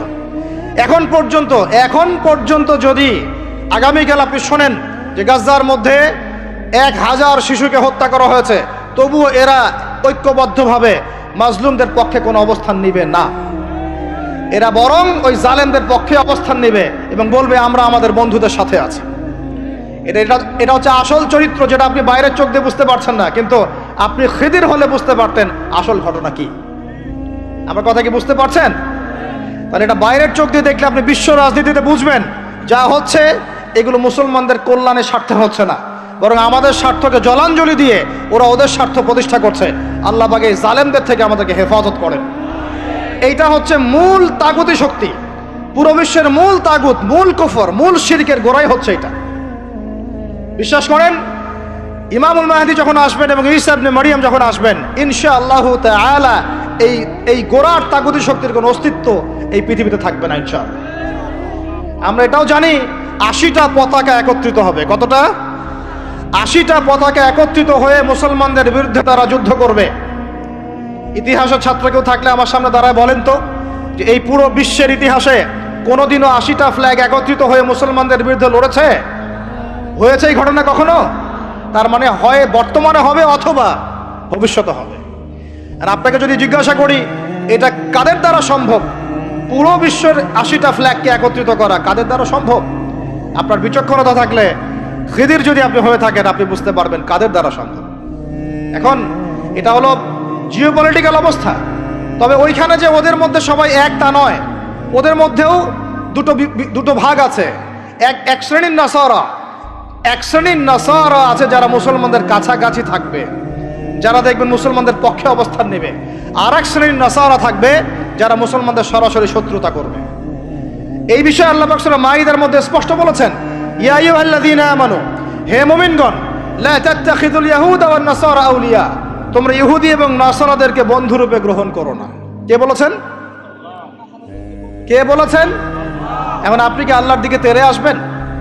আপনি কি আল্লাহর সামনে আল্লাহর দিকে তেরে আসবেন? হ্যাঁ, আল্লাহ আপনি কেন এই কথা বললেন, আপনি কেন অসাম্প্রদায়িক কথা বললেন, এমন কথা বলবেন? আল্লাহ বলছেন সূরা মাইদা আয়াত নাম্বার 51-তে, কত নাম্বার? আল্লাহ বলছেন, ইয়া আইয়ুহাল্লাযীনা আমানু, হে মুমিনগণ, তোমরা যদি মুমিন হয়ে থাকো, লা তাত্তাখিযুল ইয়াহুদা ওয়ান নাসারা আউলিয়া, ইহুদি এবং নাসারাদেরকে বন্ধুরূপে গ্রহণ করো না। এখন কি আল্লাহ পাক সব ইহুদিকেই বলছেন, সব ইহুদি সব নাসারাকেই বলছেন, সব খ্রিস্টানকে বলছেন? উত্তর না। কাদেরকে বলছেন? বা'দুহুম আউলিয়াউ বা'দ, ইহুদি নাসারার মধ্যে যারা একে অপরের বন্ধু, ইহুদি নাসারাদের মধ্যে যারা একে অপরের বন্ধু, আল্লাহ পাক তাদেরকে আমাদেরকে বন্ধুরূপে গ্রহণ করতে নিষেধ করেছেন। কেন? আল্লাহ পাক বলেছেন, ওয়া মান ইয়াতাওয়াল্লাহুম মিনকুম ফাইন্নাহু মিনহুম, তোমাদের মধ্যে কেউ যদি ওদের দিকে চলে যায়, ওদের দিকে মুখ ফিরায়, ওদের সাথে বন্ধুত্ব করে, অ্যালায়েন্স করে, তাহলে সে এই উম্মার কেউ না, সে তাদের অন্তর্ভুক্ত হয়ে যাবে। নাউযুবিল্লাহ। এখন আপনি বলেন তো সারা বিশ্বের ইহুদি এবং খ্রিস্টানরা কি একসাথে আছে? না, ওদের মধ্যে কিন্তু বিভক্তি আছে, আছে না? ওদের মধ্যে বিভক্তি আছে। খেয়াল করে দেখেন, এই ইস্যুগুলোতেও সব খ্রিস্টান কিন্তু একসাথে ইহুদিদের পক্ষ নেয় নাই। ভালো করে খেয়াল করে দেখবেন, বোঝার চেষ্টা করবেন, ওয়ার্ল্ড অ্যাফেয়ার্স বুঝবেন। ওদের মধ্যে ডিভাইডেশন আছে। আল্লাহ পাক বলছেন সব ইহুদি সব খ্রিস্টান খারাপ এমন নয়, তাদের মধ্যেও ভালো মানুষ আছে। কিন্তু যে ইহুদি যে খ্রিস্টানরা একে অপরের বন্ধু, তাদেরকে তোমরা বন্ধুরূপে গ্রহণ করো না। তাহলে আমাকে বলেন তো, স্ট্রেট ফরওয়ার্ড বলি, যে যারা প্যালেস্টাইনে জুলুম করছে, যে জারজ রাষ্ট্র, তাদের বন্ধু কোন খ্রিস্টানরা? কোন দিকের, কোন পৃথিবীর কোন দিকের, কোন সভ্যতার খ্রিস্টান রাষ্ট্রগুলো ওকে মদদ দিয়েছে বলেন তো দেখি? সর্বপ্রথম ওকে বড় করেছে ব্রিটেন। কে বড় করেছে? এবং এই পশ্চিমা সভ্যতা, ওর সাথে আরো অনেকগুলো কান্ট্রি আছে। তারপরে দ্বিতীয় বিশ্বযুদ্ধের পর 1914 সালে যখন অটোম্যানদেরকে পরাজিত করা হয়েছে, তখন ব্রিটেন ইহুদিদেরকে ঢুকিয়েছে জেরুজালেমে। তারপরে পেলে বড় করেছে। তারপর যখন ওরা একটু শক্তিশালী হয়ে গেছে, তখন ব্রিটেনের রোল শেষ। দ্বিতীয় বিশ্বযুদ্ধের পর সে দায়িত্ব চাপিয়ে দিয়েছে আমেরিকার হাতে। এরপরে সে এই জারজ রাষ্ট্রটাকে আস্তে আস্তে বড় করতে করতে ওই শিশু থেকে একদম ঘোড়সাওয়ারের ঘোড়ায় পরিণত করেছে, আরো শক্তিশালী করেছে। এবং বিগত 1945 থেকে এই 2024 পর্যন্ত, এখন পর্যন্ত প্রত্যক্ষ মদত দিয়ে সে তাকে বিশ্বের রুলিং স্টেট বানিয়েছে। এখন সে বিশ্বের মুসলমানদেরকে বলে, ওঠো, মুসলমানরা ওঠে, বসতে বললে বসে। বাস্তবতা এটা না যে আপনার অনেক মসজিদ আছে, অনেক মাদ্রাসা আছে, অনেক মুসলমান, আপনারা যুব সমাজের একদম বিস্ফোরণ, একজন বক্তা আসছে, একদম আল কোরআনের আলো ঘরে ঘরে জ্বালো। আদতে এগুলোর কোনো মূল্য হচ্ছে না। আদতে এগুলো দিয়ে সারা বিশ্ব দিন প্রতিষ্ঠা হচ্ছে না। কারণ বিশ্বের বাস্তবতা আমরা বুঝতে পারি নাই। বিশ্বের বাস্তবতা বুঝতে হলে খিজির হতে হবে। বিশ্বের বাস্তবতা এইটাই যে ওরা এখন এত শক্তিশালী একটা অবস্থায় গিয়েছে, ওখান থেকে আমাদেরকে তারা কন্ট্রোল করা শুরু করেছে বিগত প্রায় 100 বছর থেকে। কত বছর থেকে? এগুলো আমাদের হুঁশই নাই। আমরা মনে করি মাশাআল্লাহ আমি 5 ওয়াক্ত নামাজ পড়ি, কাম খালাস, আমি যাকাত দিয়েছি, কাম খালাস, আমি একদম পর্দা করি, মাশাআল্লাহ সব কাম খালাস, আমি একটা মসজিদ করেছি, বাস কাম খালাস, আমি মাশাআল্লাহ একটা মাদ্রাসা চালাই, বাস দিন কায়েম হয়ে গেছে। No, not at all. কোশ্চিন কালেও না। যতদিন পর্যন্ত মুসলমানরা আবার সেই ওমর ইবনুল খাত্তাবের শাসন কায়েম করতে পারে নাই, এই বিশ্বে মুসলমানরা স্বাধীন নয়। আমরা এখনো স্বাধীনতা অর্জন করতে পারি নাই। আমরা সেদিন স্বাধীনতা অর্জন করতে পারবো যেই দিন বাইতুল মুকাদ্দাস আমাদের হাতে হবে ইনশাআল্লাহ। ওই দিন আমরা 10 গুণ মূল্য আদায় করবো ইনশাআল্লাহ। এই যে আমাদের এক একটা ভাই, এক একটা বোন, এক একটা আমাদের শিশু, এদের এক একটা রক্তের, মাজলুমদের রক্তের 10 গুণ চড়া মূল্য আদায় করবো ইনশাআল্লাহ। আল্লাহ নবী সেটা বলেছেন যে ইহুদিদের বিপক্ষে কথা বলবে পাথর এবং গাছ। পাথর এবং গাছ পর্যন্ত, হাত্তা ইয়াকুলুশ শাজার ওয়াল হাজার, এমনকি গাছ এবং পাথর কথা বলা শুরু করবে, ইয়া মুসলিম, হে মুসলিম সৈন্য, ইন্না ওয়ারাইল ইয়াহুদ, আমার পিছনে ইহুদি সৈন্য দাঁড়িয়ে আছে, তাল ফাকতুলহু, আসো একে হত্যা করে যাও। এই দৃশ্য দেখার জন্য এখনো এই সভ্যতা বাকি আছে ইনশাআল্লাহ। ইনশাআল্লাহ আমরা 10 গুণ চড়া মূল্য আদায় করবো ইনশাআল্লাহ। আমাদের মাজলুম ভাইদেরকে হত্যা করা হয়েছে, আমাদের বাচ্চাদেরকে বোম মেরে হত্যা করা হয়েছে, আমাদের বোনদেরকে দিনের পর দিন ধর্ষণ করা হয়েছে, বিগত 100 বছর হয়ে গেল। আর আশপাশে অনেক মুনাফিক বসে আছে, এরা টু শব্দ পর্যন্ত করতে পারে নাই। ধিক তোমাদের রাজতন্ত্রের উপরে, তোমাদের ক্ষমতার উপরে ধিক্কার জানাই আমরা। যেই ক্ষমতা নিয়ে তোমরা ইহুদিদের বিরুদ্ধে দাঁড়াতে পারো না, এই ক্ষমতার উপর আমরা ধিক্কার জানাই। ওর যে ওই মাজলুম ভাইরা অনেক ভালো, যারা ওই গুটি কয়েক লাঠিসোঁটা নিয়ে এদের প্রতিবাদ করেছে। ইনশাআল্লাহ এই প্রতিবাদ কিয়ামত পর্যন্ত থাকবে ইনশাআল্লাহ। আর আমাদের সরকার যদি আমাদেরকে সুযোগ করে দেয়, ইনশাআল্লাহ আমরা সেখানে শরীক হব ইনশাআল্লাহ। আমরা তো আর বিচ্ছিন্নভাবে শরীক হতে পারবো না। আমরা একটা জাতি গঠন করব। আমরা তো রাষ্ট্রের বাইরে না, আমরা সরকারের বাইরে না, আমরা বিদ্রোহী না, আমরা সরকারের বিরুদ্ধে কোনো অবস্থান নেই না। আমরা দাবি জানাবো, যদি আমাদের প্রত্যেক সদস্যকে, মানে আমাদের এই যে আমাদের দেশের যারা প্রশাসনে আছেন, আমজনতার মধ্যে আছেন, যাদের মধ্যে জিহাদের জজবা আছে, যারা ইহুদিদের সাথে জিহাদ করতে চায়, এই মানুষগুলোকে আপনারা প্রশিক্ষিত করেন, করে গাজায় পাঠান ইনশাআল্লাহ।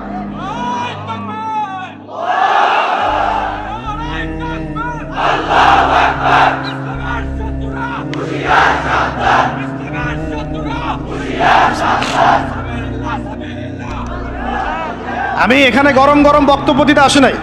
এখানে গরম গরম বক্তব্য দিয়ে আপনাদেরকে উত্তেজিত করা আমাদের উদ্দেশ্য না। উদ্দেশ্য হচ্ছে বিশ্বের প্রেক্ষাপটটা বোঝানো। এই বিশ্বে আমরা স্বাধীন হতে এখনো পারি নাই। যেদিন পারবো, কোন দিন পারবো? যেদিন বাইতুল মুকাদ্দাস আমাদের হাতে আসবে। বিশ্বাস করেন, ওই জায়গা থেকেই ইনশাআল্লাহ অচিরে ঈসা ইবনে মারিয়াম সারা বিশ্বকে শাসন করবে ইনশাআল্লাহ। ওই সময় দেখবেন মুসলমানরা স্বাধীনতা কাকে বলে।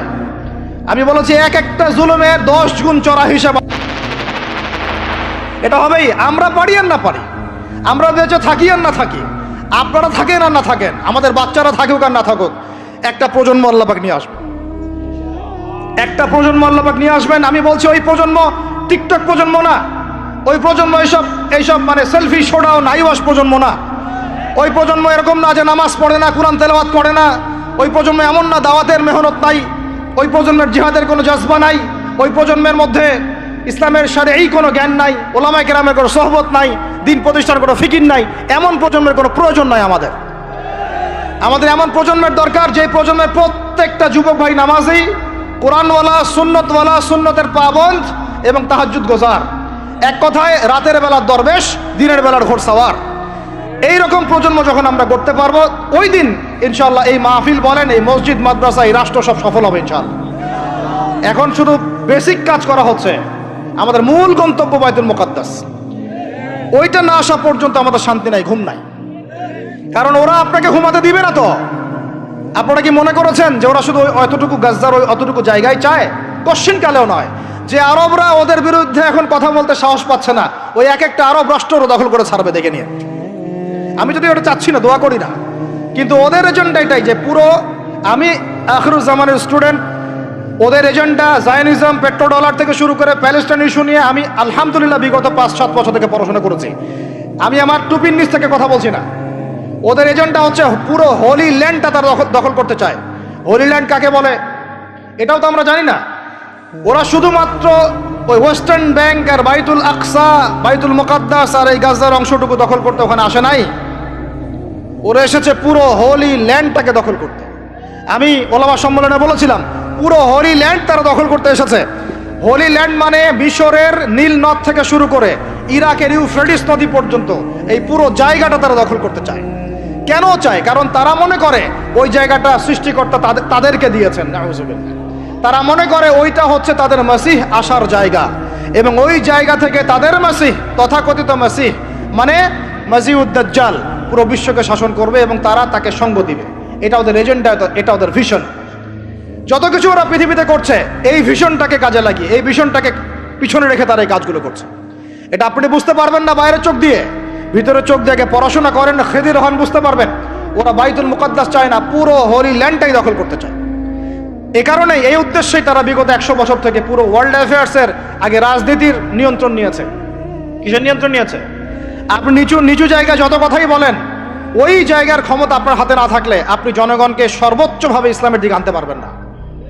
আপনি এখন যদি সবাইকে জোর করে মাস্ক পরাতে পারেন আইন প্রয়োগ করে, এভাবে ওই ক্ষমতা হাতে থাকলে প্রত্যেক জনগণকে কোরআনও শেখানো যায়।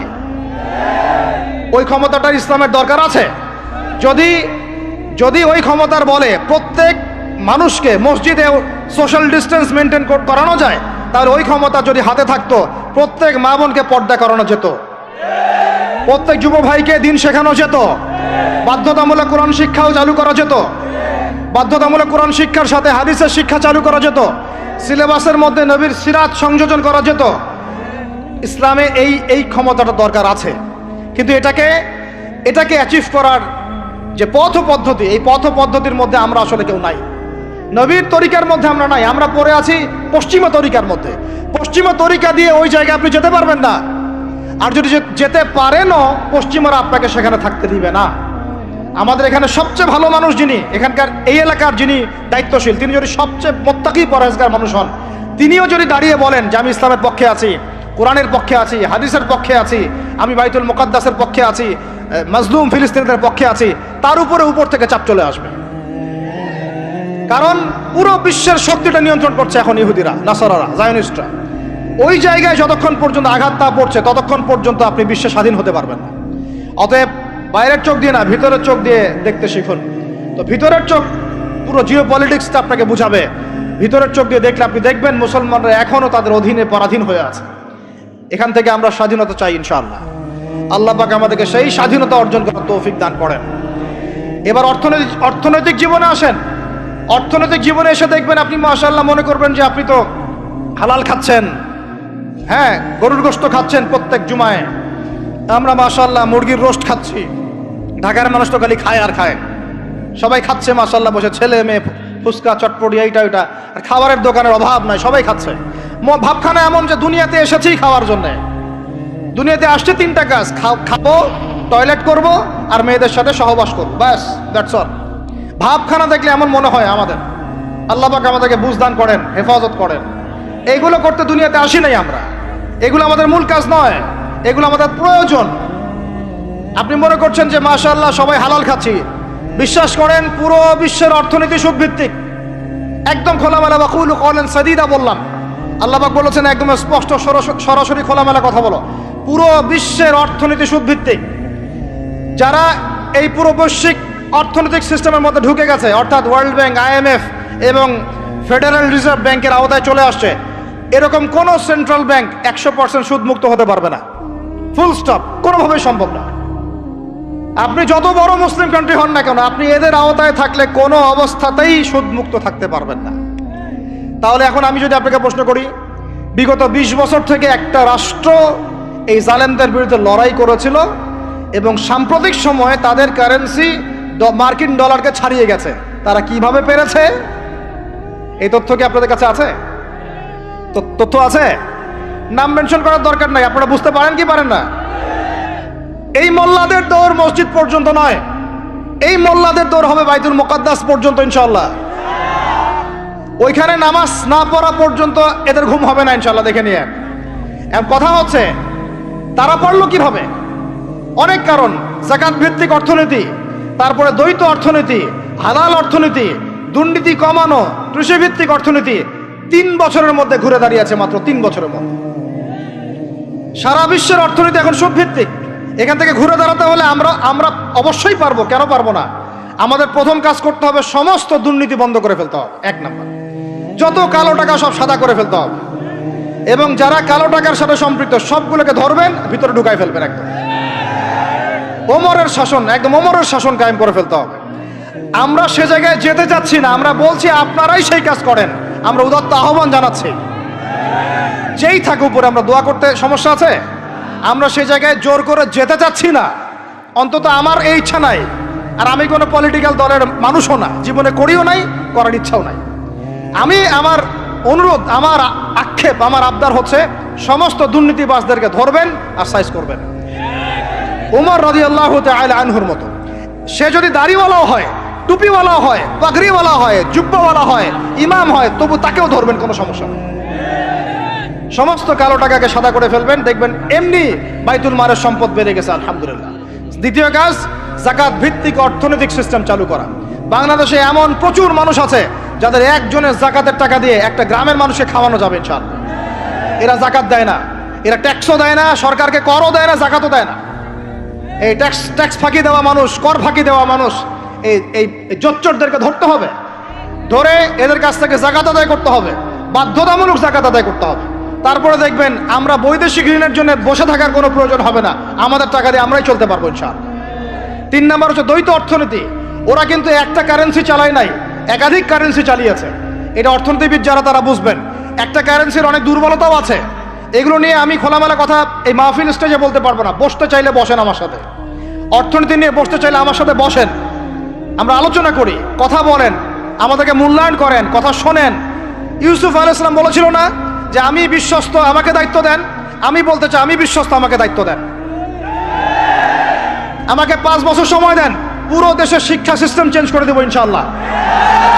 প্লে গ্রুপ থেকে প্লে গ্রুপ থেকে নিয়ে মাস্টার্স পর্যন্ত এমন শিক্ষানীতি প্রণয়ন করা সম্ভব যে আমাদের বাচ্চারা একদম প্লে থেকে মাস্টার্স পর্যন্ত বাংলা, ইংরেজি, অঙ্ক এবং জেনারেল সাবজেক্টগুলোর সাথে কোরআন হাদিসের একটা অপূর্ব সমন্বয়ে পড়াশোনা করবে ইনশাআল্লাহ। একা করে দিতে পারবো ইনশাআল্লাহ তাআলা। আমাকে এরকম 100 জন শিক্ষাবিদ দেন, 100 জন আলেম ওলামা দেন, একটা প্যানেল করে দেন, পুরো দেশের শিক্ষা চেঞ্জ করে দেওয়া যাবে ইনশাআল্লাহ। যাদেরকে রেখেছেন এদের মাথায় গোবর আছে, যাদেরকে রেখেছেন এদের মাথায় টাটকা গোবর আছে। বইপত্রগুলোর অবস্থা দেখেছেন? বইপত্রগুলো ঘাটাঘাটি করেছেন? সমকামিতা প্রমোট করছে আমাদের দেশের মধ্যে, ট্রান্সজেন্ডার প্রমোট করছে আমাদের দেশের মধ্যে, আমাদের বাচ্চা কাচ্চা কচি কাঁচা বাচ্চাদেরকে শারীরিক শিক্ষার নামে যৌন শিক্ষা দিচ্ছে। এগুলো আমাদের মুসলমানদের শিক্ষা? এটা চলতে থাকলে দেখবেন অচিরেই কোনো মানুষ বাচ্চাদেরকে স্কুলে পাঠাবে না, এটা অরুচি ধরে যাবে। তখন কি হবে? কোটি কোটি স্কুল, কলেজ, বিশ্ববিদ্যালয় খা খা করে পড়ে থাকবে, কেউ পাঠাবে না ওখানে। তখন মাদ্রাসার দিকে মানুষ ঝুঁকবে আরো বেশি। আমি তো চাই, আমি তো দাবি জানাই উপরের লেভেল থেকে এমন একটা শিক্ষা ব্যবস্থা প্রণয়ন করা হোক যাতে আমার মাদ্রাসা গড়ার প্রয়োজনই না হয়। ওই সিস্টেম রাষ্ট্রীয়ভাবেই পড়ানো হবে ইনশাআল্লাহ। আপনি মালয়েশিয়ার দিকে তাকিয়ে দেখেন, আপনি এই যে ওয়েস্টার্ন কান্ট্রির মধ্যে অনেক কান্ট্রি আছে, অস্ট্রেলিয়ার মতো জায়গাতে আছে, ব্রিটেনের মতো জায়গাতে আছে, কোনো কোনো ক্ষেত্রে আপনি লেবাননকে দেখেন, ইয়েমেনকে দেখেন, জর্ডানকে দেখেন, কাতারকে দেখেন, সৌদি আরবিয়াকে দেখেন, অনেক কান্ট্রি আছে। ভালো কাজের তো প্রশংসা করতে দোষ নাই, দোষ আছে? এমনকি অনেক পশ্চিমা কান্ট্রিতেও একদম উপর লেভেল থেকে ইসলামিক সিলেবাস প্রণয়ন করা হয়েছে। তার মানে এমন না যে তারা সায়েন্সকে গুরুত্ব দেয় নাই, ম্যাথকে গুরুত্ব দেয় নাই, ফিজিক্স পড়ায় নাই, অ্যাস্ট্রোফিজিক্স পড়ায় নাই, ইকোনমিক্স পড়ায় নাই, বিষয়টা এমন না। তারা ফিলসফি পর্যন্ত পড়িয়েছে। ঘাটাঘাটি করেন, অনলাইনে সব মজুদ আছে। এমন শিক্ষানীতি প্রণয়ন করা সম্ভব একদম প্লে থেকে নিয়ে মাস্টার্স পর্যন্ত। আমার ছেলে ইমামতিও করবে, এদিকে বিমানও উড়াবে ইনশাআল্লাহ। আমার মেয়ে ডাক্তারও হবে, এদিকে দেখবেন হাফেজাও হবে ইনশাআল্লাহ। একজন মুফতি সাহেব, তিনি ফতোয়াও দিবেন, একই সাথে বিশ্ব অর্থনীতি সম্পর্কেও জানবেন ইনশাআল্লাহ। একজন আর্মি অফিসার, তিনি যেমন সামরিক ক্ষেত্রে লিডার হবেন, তেমনি দেখবেন ফিকহের কিতাব মোতালা করে ফতোয়া দিতে পারছেন ইনশাআল্লাহ। এই যুগটা এটা কোনো মানে স্বপ্নের যুগ নয়, এই যুগটা ছিল এক সময়। বেশি দিন দূরে যেতে হবে না, আপনি 200, 300, 400 বছর পিছনে যান, দেখবেন মুসলমানরা এমন সোনালী যুগ পার করে আসছে। অতএব এগুলো কোনো গাল গল্প করছি না আমি, এগুলো বাস্তবে রূপান্তরিত করা অবশ্যই সম্ভব, বারহাক সম্ভব, যদি এরকম কিছু মানুষের মধ্যে উদ্দীপনা থাকে, একটা সৎ সাহস থাকে, আমাদের উপর থেকে যদি একটা সহযোগিতা আসে এবং আমাদের মতো যারা ইয়াং তাদেরকে যদি মূল্যায়ন করা হয়, ইনশাল্লাহ দেখবেন বাংলার জমিন পরিবর্তন হয়ে গেছে। এই পরিবর্তন হলে দেশের জন্য কোনো খারাপের কিছু নাই, রাষ্ট্র পিছিয়ে যাবে না, রাষ্ট্র আরো এগিয়ে যাবে ইনশাআল্লাহ তাআলা। আরো ব্যাপার আছে, আপনি মালয়েশিয়ার একটা ক্লাস 10-এর বাচ্চার দিকে তাকান। ক্লাস 10-এর একটা বাচ্চা কোনোদিন মাদ্রাসায় যায়ই নাই, স্কুলে পড়েছে, কিন্ডারগার্টেনে পড়েছে, রাষ্ট্রীয় সিলেবাসে পড়েছে, মাত্র 10 থেকে 12 বছর পড়াশোনা করে ও এখন এদিকে এসএসসি এইচএসসি লেভেলেও চলে গেছে, ও লেভেল এ লেভেলস পরীক্ষা দিয়েছে, এদিকে সে ইমামতি করার যোগ্যতা অর্জন করেছে। এখন আমাকে বলেন ওই রাষ্ট্রটা কি পিছিয়ে গেছে? অতএব এই শিক্ষার দিকে অনেক মনোযোগ হতে হবে আমাদের সবাইকে, আল্লাহ পাক তৌফিক দান করেন। আমরা যদি এখন এগুলোর বিরুদ্ধে গঠনমূলক কথা না বলি, গঠনমূলক প্রতিবাদ না করি এবং আমাদের রাষ্ট্রপ্রধানদেরকে না বুঝাই, তাহলে অনেক দেরি হয়ে যাবে। আজকে থেকে 20 বছর আগে ইহুদি খ্রিস্টানরা পরিকল্পনা করেছিল এই টিকটক প্রজন্ম গড়ে তোলার জন্য, তারা আজকে সফল হয়েছে। এখন আমরা যদি এখন চুপ করে থাকি, আগামী 20 বছর পর আপনি দেখবেন আরেকটা প্রজন্ম আসছে, এরা মানুষকে সালাম পর্যন্ত দিবে না। দেখে নিন আপনি, 20 বছর লাগবে না, 5টা বছর যাক, তারপর দেখেন কি হয়। আল্লাহ, এরা কি এখন বাসায় ঢুকে বাবা মাকে সালাম দেয়? কারণ কোন প্রতিষ্ঠান ওকে সালাম দেওয়া শিখায় নাই, স্কুলে না, কলেজে না, কোথাও সে সালাম দেওয়া শিখছে না।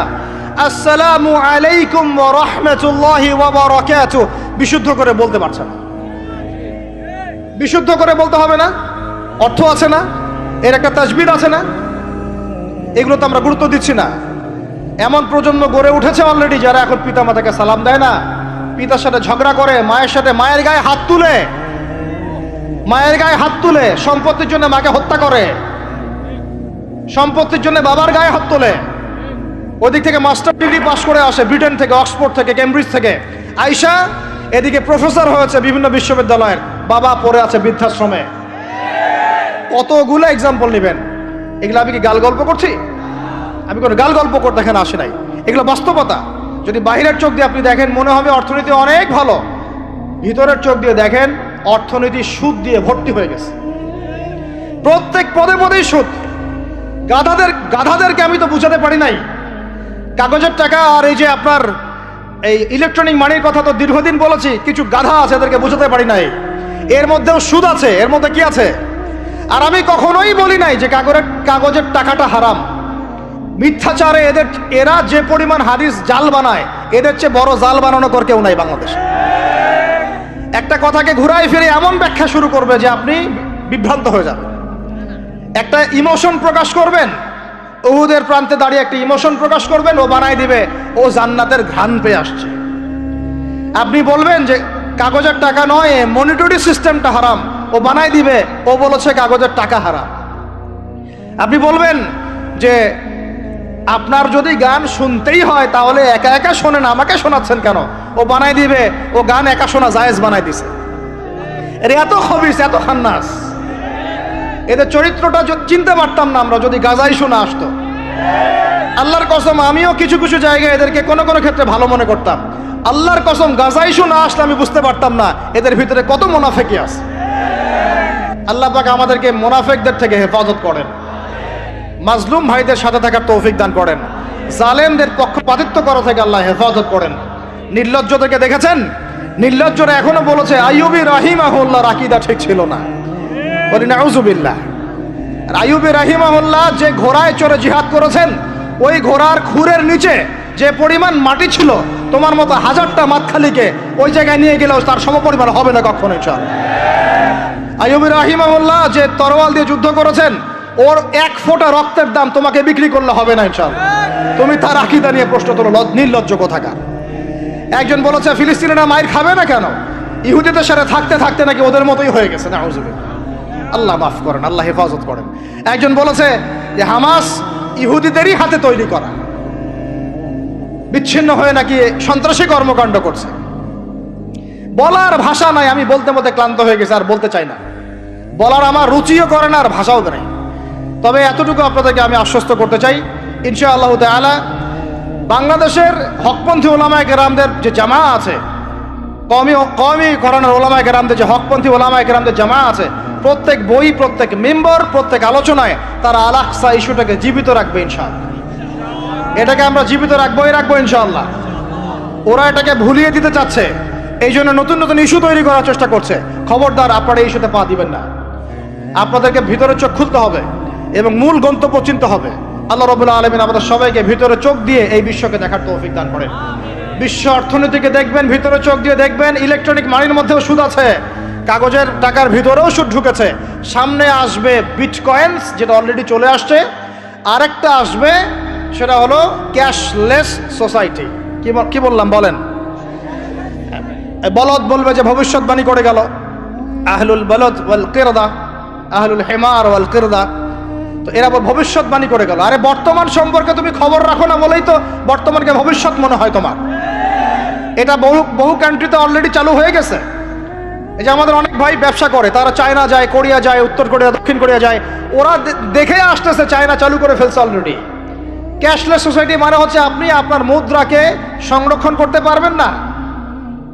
আপনি দেখলেন খিদির আলাইহিস সালাম দেয়াল নির্মাণ করলেন, দেয়ালের নিচে কি ছিল? খাজানা ছিল। তাহলে দেয়ালের নিচে খাজানা তিনি সংরক্ষণ করলেন কেন? এতিম বালকরা যেন বড় হয়ে সেটা নিতে পারে। তাহলে আপনি চিন্তা করেন ওই মুদ্রাটা কি ছিল? ইলেকট্রনিক মানি ছিল যেটা তিনি সংরক্ষণ করলেন। ওই মুদ্রাটা কি কাগজের মুদ্রা ছিল যেটা তিনি সংরক্ষণ করলেন? ওই মুদ্রাটাকে বিটকয়েন ছিল যেটা তিনি সংরক্ষণ করলেন? তিনি সংরক্ষণ করেছেন হয় গোল্ড কয়েন অথবা রূপার মুদ্রা। কারণ এটার মূল্য কমে যাবে না, এরা 20 বছর পর বড় হলেও বাবারই সম্পত্তি ফেরত পাবে। এইটা হলো ইসলামিক কারেন্সি, যেটা বিশ্ব থেকে উঠিয়ে দিয়েছে এই IMF, ওয়ার্ল্ড ব্যাংক আর ইউনাইটেড স্টেট এবং এদের যে চালাপালাগুলো সব। আমরা এই ব্যাস ওই সুর মিলাচ্ছি। ওরা কাগজের মুদ্রা দিয়ে সারা বিশ্বটাকে ডমিনেট করছে। তাও আবার এখানে আরো ব্যাপার আছে, কাগজের সব মুদ্রা আবার এক মানের না। একগুলো হচ্ছে হার্ড কারেন্সি মানে শক্তিশালী কারেন্সি, একগুলো সফট কারেন্সি মানে নরম কারেন্সি। বাংলাদেশের টাকা কোন কারেন্সি, হার্ড না সফট? এতটুকু তো জানেন। হার্ড কারেন্সি কি? মার্কিন ডলার, মানে মগের মূল্যক। একটা কথা আছে না, মগের মূল্যক। মগ কারা জানেন? ওই যে যারা রোহিঙ্গাদেরকে মেরেছিল ওরা এদের বলে মগ। আপনারা তো এগুলো জানেন না।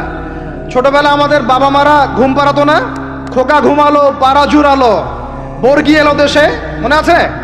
বুলবুলিতে ধান খেয়েছে কি বলেন, তারপরে খাজনা দিব কিসে, মনে আছে?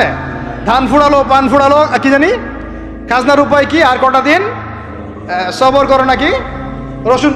এখানে কি বোঝানো হয়েছে আপনি বুঝতে পারবেন না, তো ইতিহাস পড়তে হবে।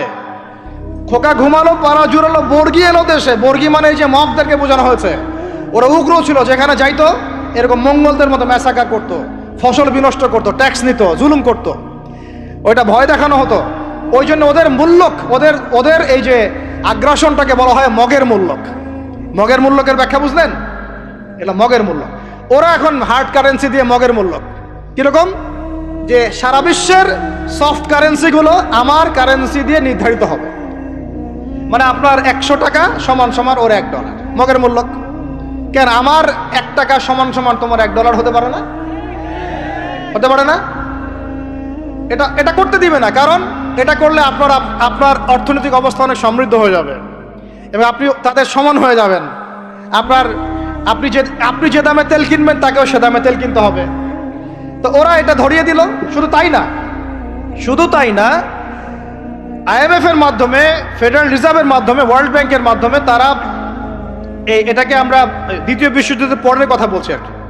ওই সময় ব্রেটন উড কনফারেন্স হয়েছে, পড়ে দেখুন। ব্রেটন উড কনফারেন্স হয়েছে, মার্কিন ডলারকে সারা বিশ্বের রুলিং মানে কারেন্সি হিসেবে ওরা নির্ধারণ করলো, মগের মূল্যক। এবং প্রত্যেকটা কারেন্সি এর আন্ডারে নিয়ন্ত্রিত হবে এবং টাকার মান, অন্যান্য মুদ্রার মান বাড়বে কমবে এর ভিত্তিতে, আপনার প্রবৃদ্ধির ভিত্তিতে নয়। এবং তার হাতে নিয়ন্ত্রণ থেকে যাবে। যদি আপনি বেশি বাড়াবাড়ি করেন আপনার টাকার মান তারা কমাই দেবে। কয়দিন আগে ইলেকশনের আগে একটা শব্দ শুনেছিলেন অনলাইনে, স্যাংশন দিতে চাই, স্যাংশন, মনে আছে? হ্যাঁ মনে আছে? কি জিনিস বুঝছেন আপনারা? কিছু ওটা বুঝেন নাই। অর্থনৈতিক নিষেধাজ্ঞা কিভাবে দিতে পারে? আপনার টাকার মান তারা কমাই দিবে। তখন 1 কেজি পেঁয়াজের দাম হবে 500 টাকা, 1 কেজি রসুনের দাম হবে 1000 টাকা, 1 ব্যারেল তেলের দাম হয়ে যাবে দেখবেন 10,000 20,000 টাকা। কিচ্ছু করতে পারবেন না। তুরস্কের মতো কান্ট্রি যখন ঘুরে দাঁড়ানোর চেষ্টা করছিল, ওদের লিরার মান তারা বাড়িয়ে দিল একদম।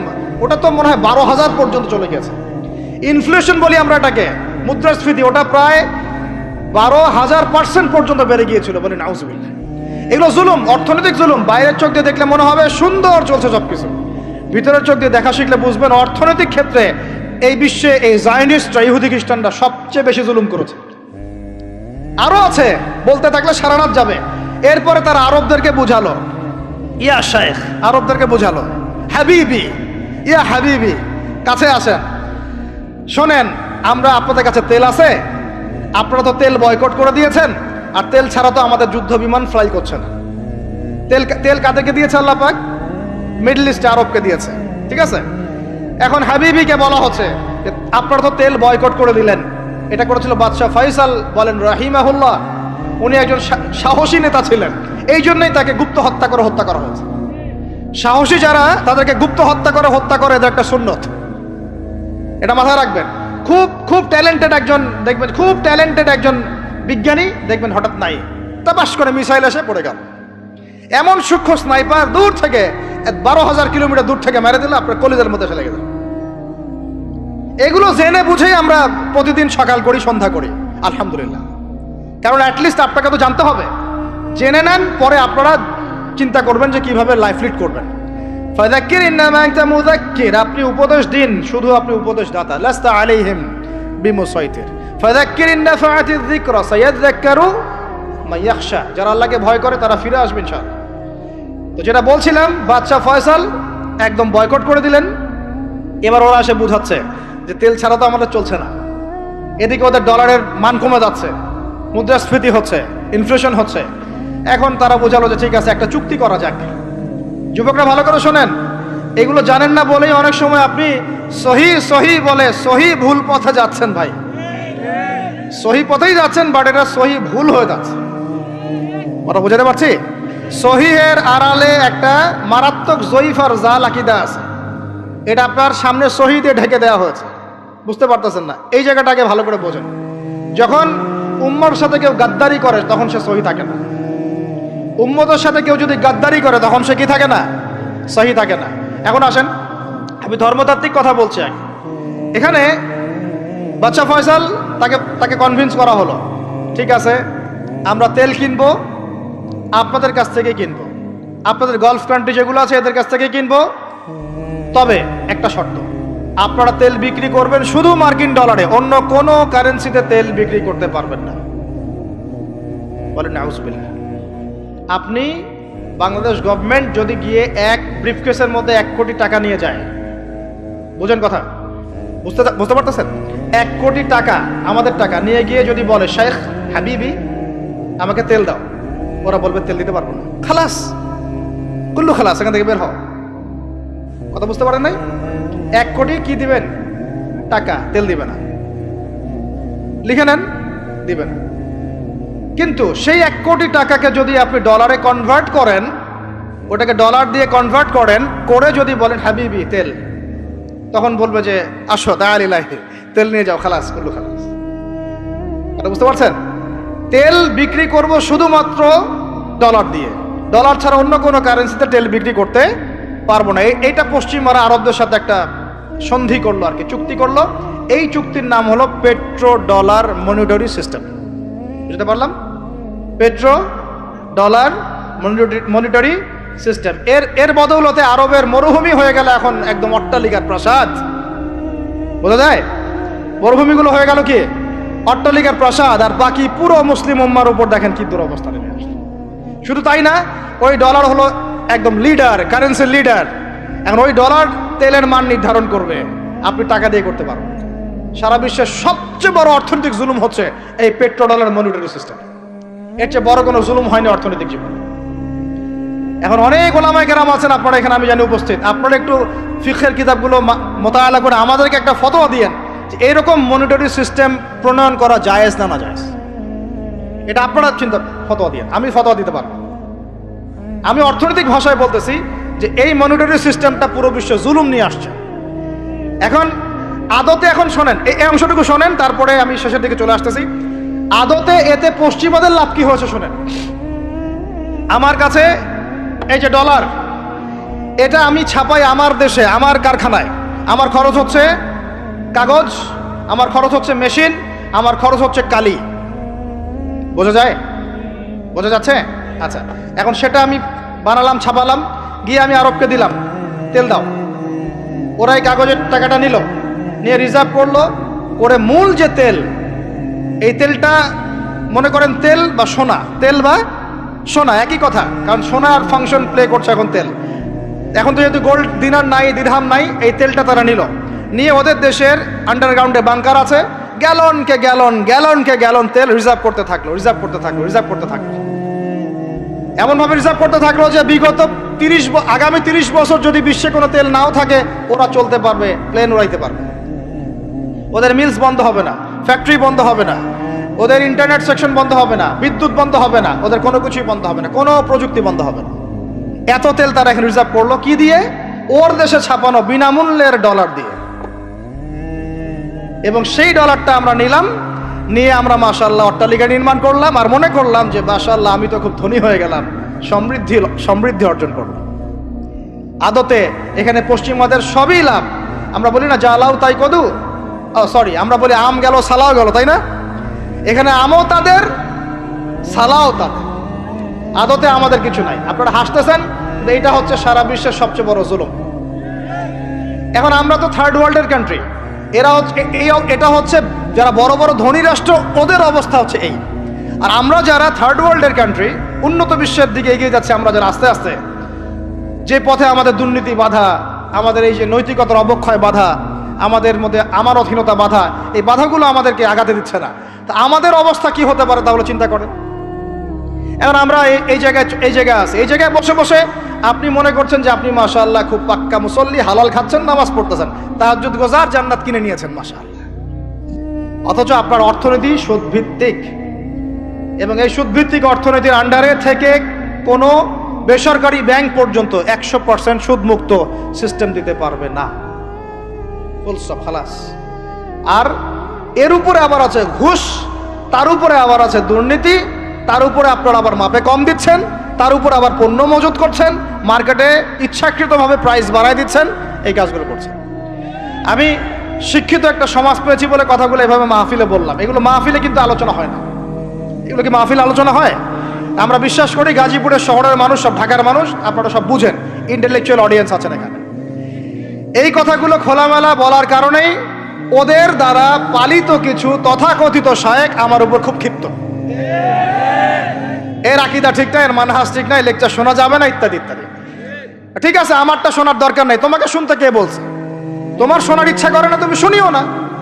যাদের শোনার ইচ্ছা তারা শুনবে ইনশাআল্লাহ। আর তোমার মতো কিছু মুনাফিক না শুনলে আমার কিছু যায়ও আসে না। ইনশাআল্লাহ মুমিনরা যারা, তারা শুনবে, বুঝবে, ইনশাআল্লাহ ওরাই প্রজন্ম করবে ইনশাআল্লাহ। আর আমাদের ভুল হতে পারে, ভুল হলে সেটা ওলামায়ে কেরাম সংশোধন করবেন। ওলামায়ে কেরাম যদি আমাদেরকে বলেন এটা ভুল হয়েছে, অবশ্যই মাথা পেতে নেব ইনশাআল্লাহ। আমরা আলেম ওলামার বাইরে নয়, ওলামায়ে মুহাক্কিকের বাইরে নয়। তাহলে আপনাকে কি আমি ভিতরের চোখ দিয়ে পুরো বিশ্বের রাজনীতি বোঝাতে পেরেছি? পুরো বিশ্বের অর্থনীতি বোঝাতে পেরেছি? পুরো বিশ্বের শিক্ষাটাও বুঝেন এবার? আপনার কাছে মনে হচ্ছে পুরো বিশ্বের শিক্ষা খুব উন্নত? বাহ্যিকভাবে বস্তুবাদী ক্ষেত্রে উন্নত, মঙ্গলে যাচ্ছি, চাঁদে যাচ্ছি, স্যাটেলাইট পাঠাচ্ছি ইত্যাদি, তো এগুলো বস্তুবাদী উন্নতি। আদতে কি হচ্ছে দেখেন, নীতি নাই, শিক্ষা অর্জন করার পর নৈতিকতা নাই, চরিত্র নাই, সালাম কালাম নাই, ধর্মভীরুতা নাই, আমানতদারিতা নাই। একজন ডক্টর, সে মাশাআল্লাহ ডক্টর হয়েছে, হওয়ার পরে এখন সে দেখছি কসাই হয়ে গেল। তাহলে কোন শিক্ষাটার ঘাটতি হলো? নীতির, নৈতিকতার, ইসলামের ওই বুঝটা নাই, পরকালীন কনসেপ্ট নাই। একজন ইঞ্জিনিয়ার মাশাআল্লাহ, আপনি theta, sine theta, cos theta সব তো বুঝেন মাশাআল্লাহ। আপনি একজন আর্কিমিডিস থেকে শুরু করে পিথাগোরাস সব পড়ে ফেললেন, কিন্তু ইঞ্জিনিয়ার হয়েও তো আপনি চোর হলেন। তাহলে কোন শিক্ষার অভাব হলো বলেন? একটা মেয়েকে আপনি দেখছেন মাশাআল্লাহ এগিয়ে যাচ্ছে, বাপরে বাপ, ফেমিনিস্ট রেভলিউশন। আদতে ওর গায়ে এখন একটা গেঞ্জি, ওর গায়ে পায়ে একটা জিন্সের প্যান্ট, বাহিরের চলাফেরা দেখে তার অঙ্গ প্রত্যঙ্গ সব স্পষ্ট দেখা যাচ্ছে, সে স্পষ্ট বেপরদায় চলছে। একটা ছেলেকে আপনি দেখছেন বাহির থেকে পড়ে আসলো, এসে এখানে ট্রান্সজেন্ডার হয়ে গেল, লিঙ্গ পরিবর্তন করতেছে। ছেলেপেলেকে দেখছেন এখানে ডিগ্রি অর্জন করেছে, কিন্তু মাদক ছাড়তে পারছে না, মেয়েদের সাথে জেনা ছাড়তে পারছে না, সমকামিতা ছাড়তে পারছে না। শিক্ষার সংজ্ঞাটাই বা আসলে কি? তাহলে সংজ্ঞাটা কি? এডুকেশনের সংজ্ঞাটা কি আমাকে বলেন? শিক্ষার মূল সংজ্ঞাটা কি? আমরা কি এই বিশ্বের মূল শিক্ষা ব্যবস্থা কি মুসলমানরা গড়ে দেয় নাই? একটা বই কিনেন বাসায় গিয়ে, যে এই বিশ্বের 1000 সেরা আবিষ্কার, ওখানে দেখবেন সবগুলো মুসলমানদের নাম আছে না নাই? আপনি যে ল্যাপটপ চালাচ্ছেন, অ্যালগোরিদম কে দিয়েছে? হিন্দু ভাইরা দিয়েছে, খ্রিস্টান ভাইরা দিয়েছে। আমি বোঝানোর জন্য ভাই বলছি, বৌদ্ধ ভাইরা দিয়েছে, ইহুদিরা দিয়েছে, এরা দেয় নাই। কারা দিয়েছে? মুসলিমরা দিয়েছে। আপনি যে মেডিকেল সায়েন্সের কথা বলছেন, মূল জিনিসটা কে দিয়েছে? মুসলিমরা দিয়েছে। রক্ত সংবহন তন্ত্র কারা আবিষ্কার করেছে? মুসলিমরা। আপনি জাবির ইবনে হাইয়ানকে ছাড়া আপনি কেমিস্ট্রি পড়াতে পারবেন না। ইবনে রুশদ, ইবনে সিনাকে ছাড়া আপনি মেডিকেল সায়েন্স আগাতে পারবেন না। আপনি ইবনে রুশদ ছাড়া এই যে আমরা পাটিগণিত, বীজগণিত, জ্যামিতি, ত্রিকোণমিতি, পরিমিতি করে আপনি করতে পারবেন না। আমরা তো জেনারেল লাইন পড়েছি, আমার সাথে বসেন, এগুলো হয়তো সবাই আপনি বোঝাতে পারবে না। মূল জ্যোতির্বিদ্যা যাচ্ছেন, আপনি অ্যাস্ট্রোনমিতে যাচ্ছেন, অনেক কিছু করছেন, আপনি মুসলিমদেরকে ছাড়া এক পা আগাতে পারবেন না। মূল ভিত্তিটা গড়ে দিয়েছে কারা? উমাইয়ারা, আব্বাসীয়রা, সেলজুকরা, উসমানীয়রা এবং 4 খলিফার সময়। এই সময়ে এই শিক্ষার মূল ভিত্তিটা দাঁড়িয়েছে। এই যে আমরা যে নাহু সরফের কিতাবগুলো পড়ি, আমাকে বলেন তো, নাহু সরফের কিতাব রাসূলের যুগে ছিল? বলেন, ছিল না। কোন খলিফার সময় থেকে এগুলো সারা বিশ্বে ছড়িয়ে গেল? নাম জানেন? আলী ইবনে আবি তালেব। কি নাম? আলী ইবনে আবি তালেব। আরবি ব্যাকরণের পুরো ভিত্তি দিয়ে দিয়েছেন তিনি, লুগা দিয়ে দিয়েছেন, কায়দাগুলো দিয়ে দিয়েছেন। এখন সারা বিশ্বের মানুষ আরবি পড়ছে, আরবি বুঝতে পারছে, ব্যাকরণ বুঝতে পারছে, কোরআন নিয়ে গবেষণা করতে পারছে। প্রত্যেকটা সেক্টর, ধর্মীয় অঙ্গন বলেন, অর্থনীতি বলেন, জ্যোতির্বিদ্যা বলেন, কেমিস্ট্রি, ফিজিক্স, যাই বলেন, মুসলমানদের কাছে আগাতে পারবেন। তাহলে আমরা যে যুগে ছিলাম সেইখানে কি ফিরে আসা যাবে না? সম্ভব না। তাহলে প্রয়োজন কিসের? প্রয়োজনটা হচ্ছে, আমি জেনারেল শিক্ষার বিরোধী নই, কোশ্চিনকালেও নয়। জেনারেল শিক্ষা থাকবে, ইংরেজির প্রয়োজন আছে, বাংলা অবশ্যই প্রয়োজন আছে, মুক্তিযুদ্ধ সংস্কৃতি আমরা জানবো, শিখবো, চেতনা ধারণ করব, সব ঠিক আছে। আমরা সমাজবিজ্ঞান পড়ব, দর্শন পড়ব, সায়েন্স পড়ব, আর্টস পড়ব, কমার্স পড়ব, সব ঠিক আছে ভাই। মেডিকেল সায়েন্স পড়েন, ইঞ্জিনিয়ারিং পড়েন, কিন্তু কোরআন বাদ দিয়ে নয়, হাদিস বাদ দিয়ে নয়, আকীদা বাদ দিয়ে নয়, সিরাত বাদ দিয়ে নয়, ফিকহ বাদ দিয়ে নয়। রাজি আছেন ইনশাআল্লাহ? এখন আমাকে বলেন, এর উপায় কি? এর আসল উপায় কি? এখন এটা কি আপনি চাইলেই প্রতিষ্ঠা করতে পারবেন? আমার ক্ষুদ্র জ্ঞানে আমার কাছে 3টা উপায় মনে হয়। কয়টা উপায় ভাই? এক নম্বরটাই সবচেয়ে সেরা উপায় এবং সবচেয়ে কঠিন উপায় এবং একই সাথে সবচেয়ে ইফেক্টিভ উপায়।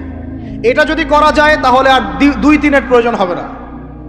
সেটা হলো, জাস্ট যদি আমাদের ঊর্ধ্বতন কর্তৃপক্ষ, আমাদের শিক্ষা মন্ত্রণালয়, আমাদের গভর্নমেন্ট, আমাদের প্রশাসন, আমাদের সরকার, তারা যদি একটা টেবিলে বসে ওলামায়ে কেরামদেরকে নিয়ে বসে, প্রতিভাবান ইয়াংদেরকে নিয়েও বসে, শিক্ষা নিয়ে যাদের অবদান আছে তাদেরকে নিয়ে বসে যদি একটা শিক্ষানীতি প্রণয়ন করে যে না, আমাদের দেশটা মুসলিম কান্ট্রি, বেশিরভাগ মানুষই মুসলমান জনগণ, মুসলমান যুবক, মুসলমান যুবতী, মুসলমান শিশু কিশোর বেশিরভাগই মুসলিম, অ্যাজ এ ডেমোক্রেটিক সিস্টেম এখানে বেশিরভাগই মুসলিম, তাহলে তাদের স্বার্থ বিবেচনা করে আমরা একটা শিক্ষানীতি প্রণয়ন করি না কেন?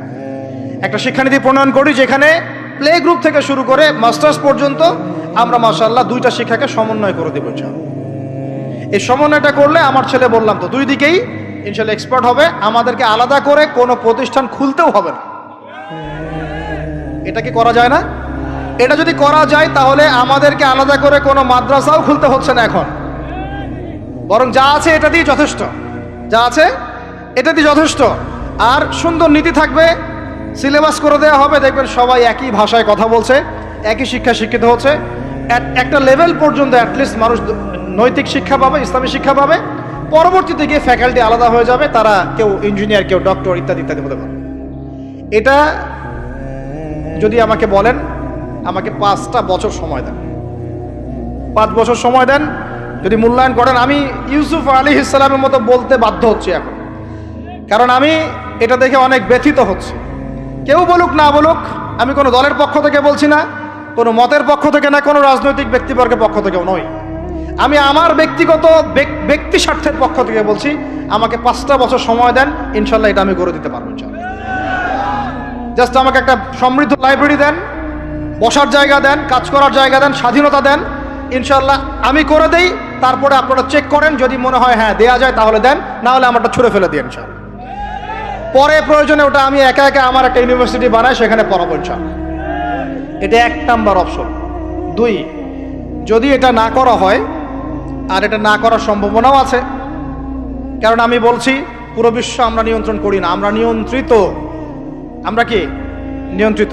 তারপরে 2য় অপশন হচ্ছে, যতগুলো শিক্ষা প্রতিষ্ঠান এখন আছে, স্কুল হোক আর মাদ্রাসা হোক, এগুলোতে আপনারা সিলেবাসের মধ্যে একটু সমন্বয় নিয়ে আসার চেষ্টা করেন। সিলেবাস একটা আছে, ঠিক আছে, বুঝলাম, একটু সমন্বয় আনার চেষ্টা করেন। সমন্বয় করে অ্যাটলিস্ট বাংলা ইংরেজির সাথে আরবিটাকে মিক্স করার চেষ্টা করেন। আমার ছেলে কোরআন শিখলে কোনো সমস্যা নাই, সে বিপদগামী হবে না, সে গোমরা হবে না, সে কখনো জঙ্গি সন্ত্রাসী হয়ে যাবে না ইনশাআল্লাহ, বরং সে এই দেশের একজন সম্পদ হবে ইনশাআল্লাহ, ইনশাআল্লাহ তাআলা। তো এত ভয় কিসের? কোরআনকে এত ভয় কেন করেন? নবীর সুন্নতকে এত ভয় করেন কেন? সমস্যাটা হচ্ছে কোরআন হাদিসের সঠিক ব্যাখ্যাটা না প্রচার করার কারণে কোনো কোনো ক্ষেত্রে মানুষ উগ্র হয়ে যাচ্ছে, এটা সত্য। কিন্তু আমরা সেই উগ্রতা ছড়াতে চাই না।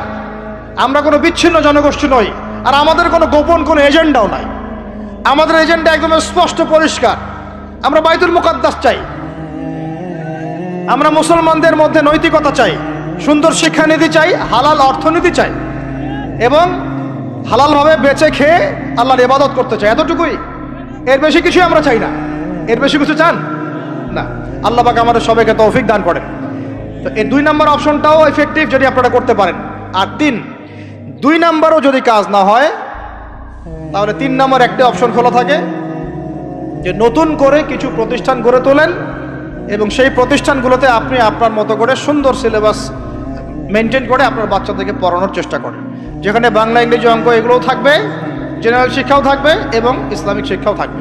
এছাড়া আমার মনে হয় না এই প্রজন্মকে বাঁচানোর চতুর্থ কোনো রাস্তা বাকি আছে। যদি থাকে আপনারা আমাকে জানায় নিচ্ছেন। ভিতরের চোখ দিয়ে কি শিক্ষা বোঝাতে পেরেছি ভাই? আর 2টা জাস্ট বুঝাই ছেড়ে দেবো, 2টা ধৈর্য ধরেন। ভিতরের চোখ দিয়ে এবার সংস্কৃতি বোঝেন। কি বুঝবেন? ভিতরের চোখ দিয়ে যদি দেখেন, দেখবেন আমাদের মুসলমানদের সংস্কৃতির মধ্যে এখন সব বিজাতীয় সংস্কৃতি ঢুকে গেছে। একটা বাড়িতে, একটা বিয়ে বাড়িতে যদি গানও বাজে, সেটাও বাজবে হিন্দি গান, সেটাও বাজবে ইংলিশ গান। মানে আপনি গানটাও যদি শুনেনও একটা বাংলা গান শুনতে পারেন না।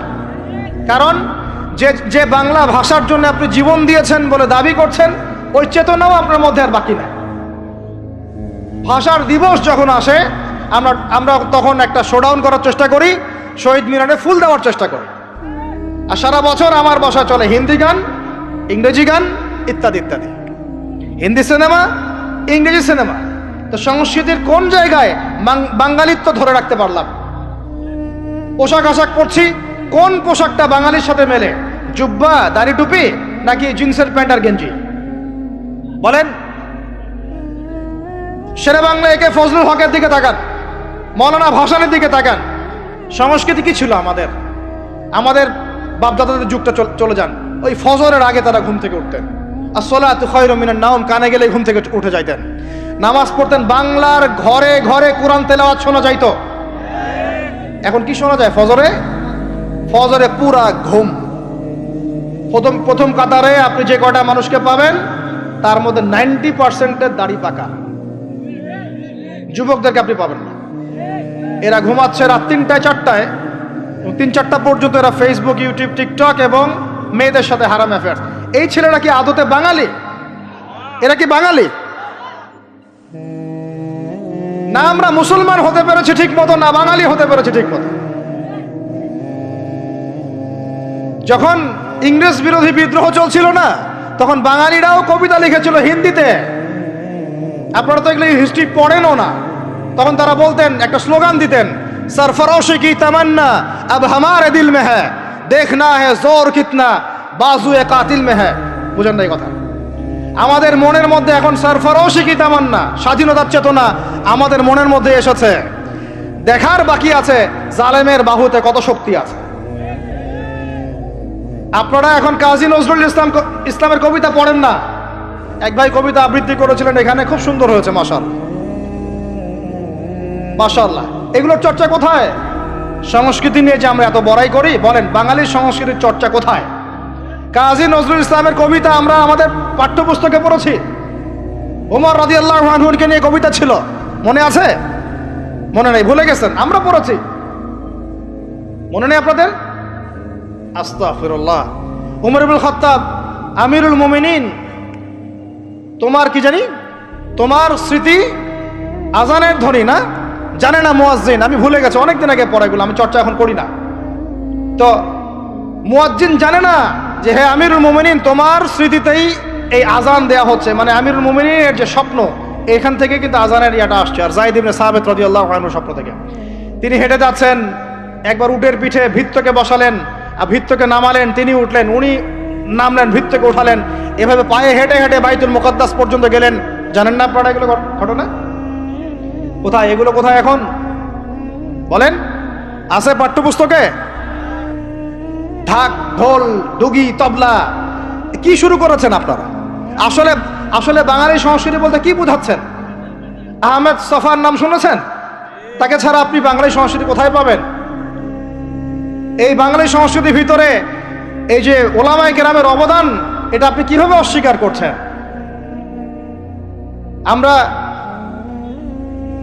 আমরা এখন পড়ে আছি কয়েকটা বিষয় নিয়ে। দেখেন, গান বাজনা, ঢাকঢোল, ডুগি, তবলা এবং এমন কিছু সংস্কৃতির নামে কাজ যেগুলোর মধ্যে শিরক আছে অথবা বেদাত আছে অথবা কুফর। আপনি রাস্তায় হাঁটছেন বানরের মূর্তি নিয়ে, বানরের সাথে আপনার কি সম্পর্ক? বানরের সাথে বাঙালি সংস্কৃতির কি সম্পর্ক? আমরা কি বানর থেকে আসছি? তাহলে বানরের মূর্তি আমি হাটে নিয়ে হাঁটবো কেন? বানর থেকে আসছে কারা? ওই যে শনিবারে যারা মাছ ধরতে নিষেধ করা হয়েছিল তারপরে মাছ ধরেছে, আল্লাহ পাক বলছেন ওদেরকে বানর বানিয়ে দিয়েছে। জানেন না এটা? পড়েন, পড়াশোনা করেন। পড়াশোনা না করলে আমার সব কথা বুঝতে পারবেন না হয়তোবা। যদি বুঝতে না পারেন আরো একবার লেকচার শুনেন, রিপিটেড শুনেন, তারপরে আবার চেক করেন, ক্রস চেক করেন। একটা প্রজন্মকে আল্লাহ বানর বানিয়ে দিয়েছিলেন, কোরআনে দলিল আছে।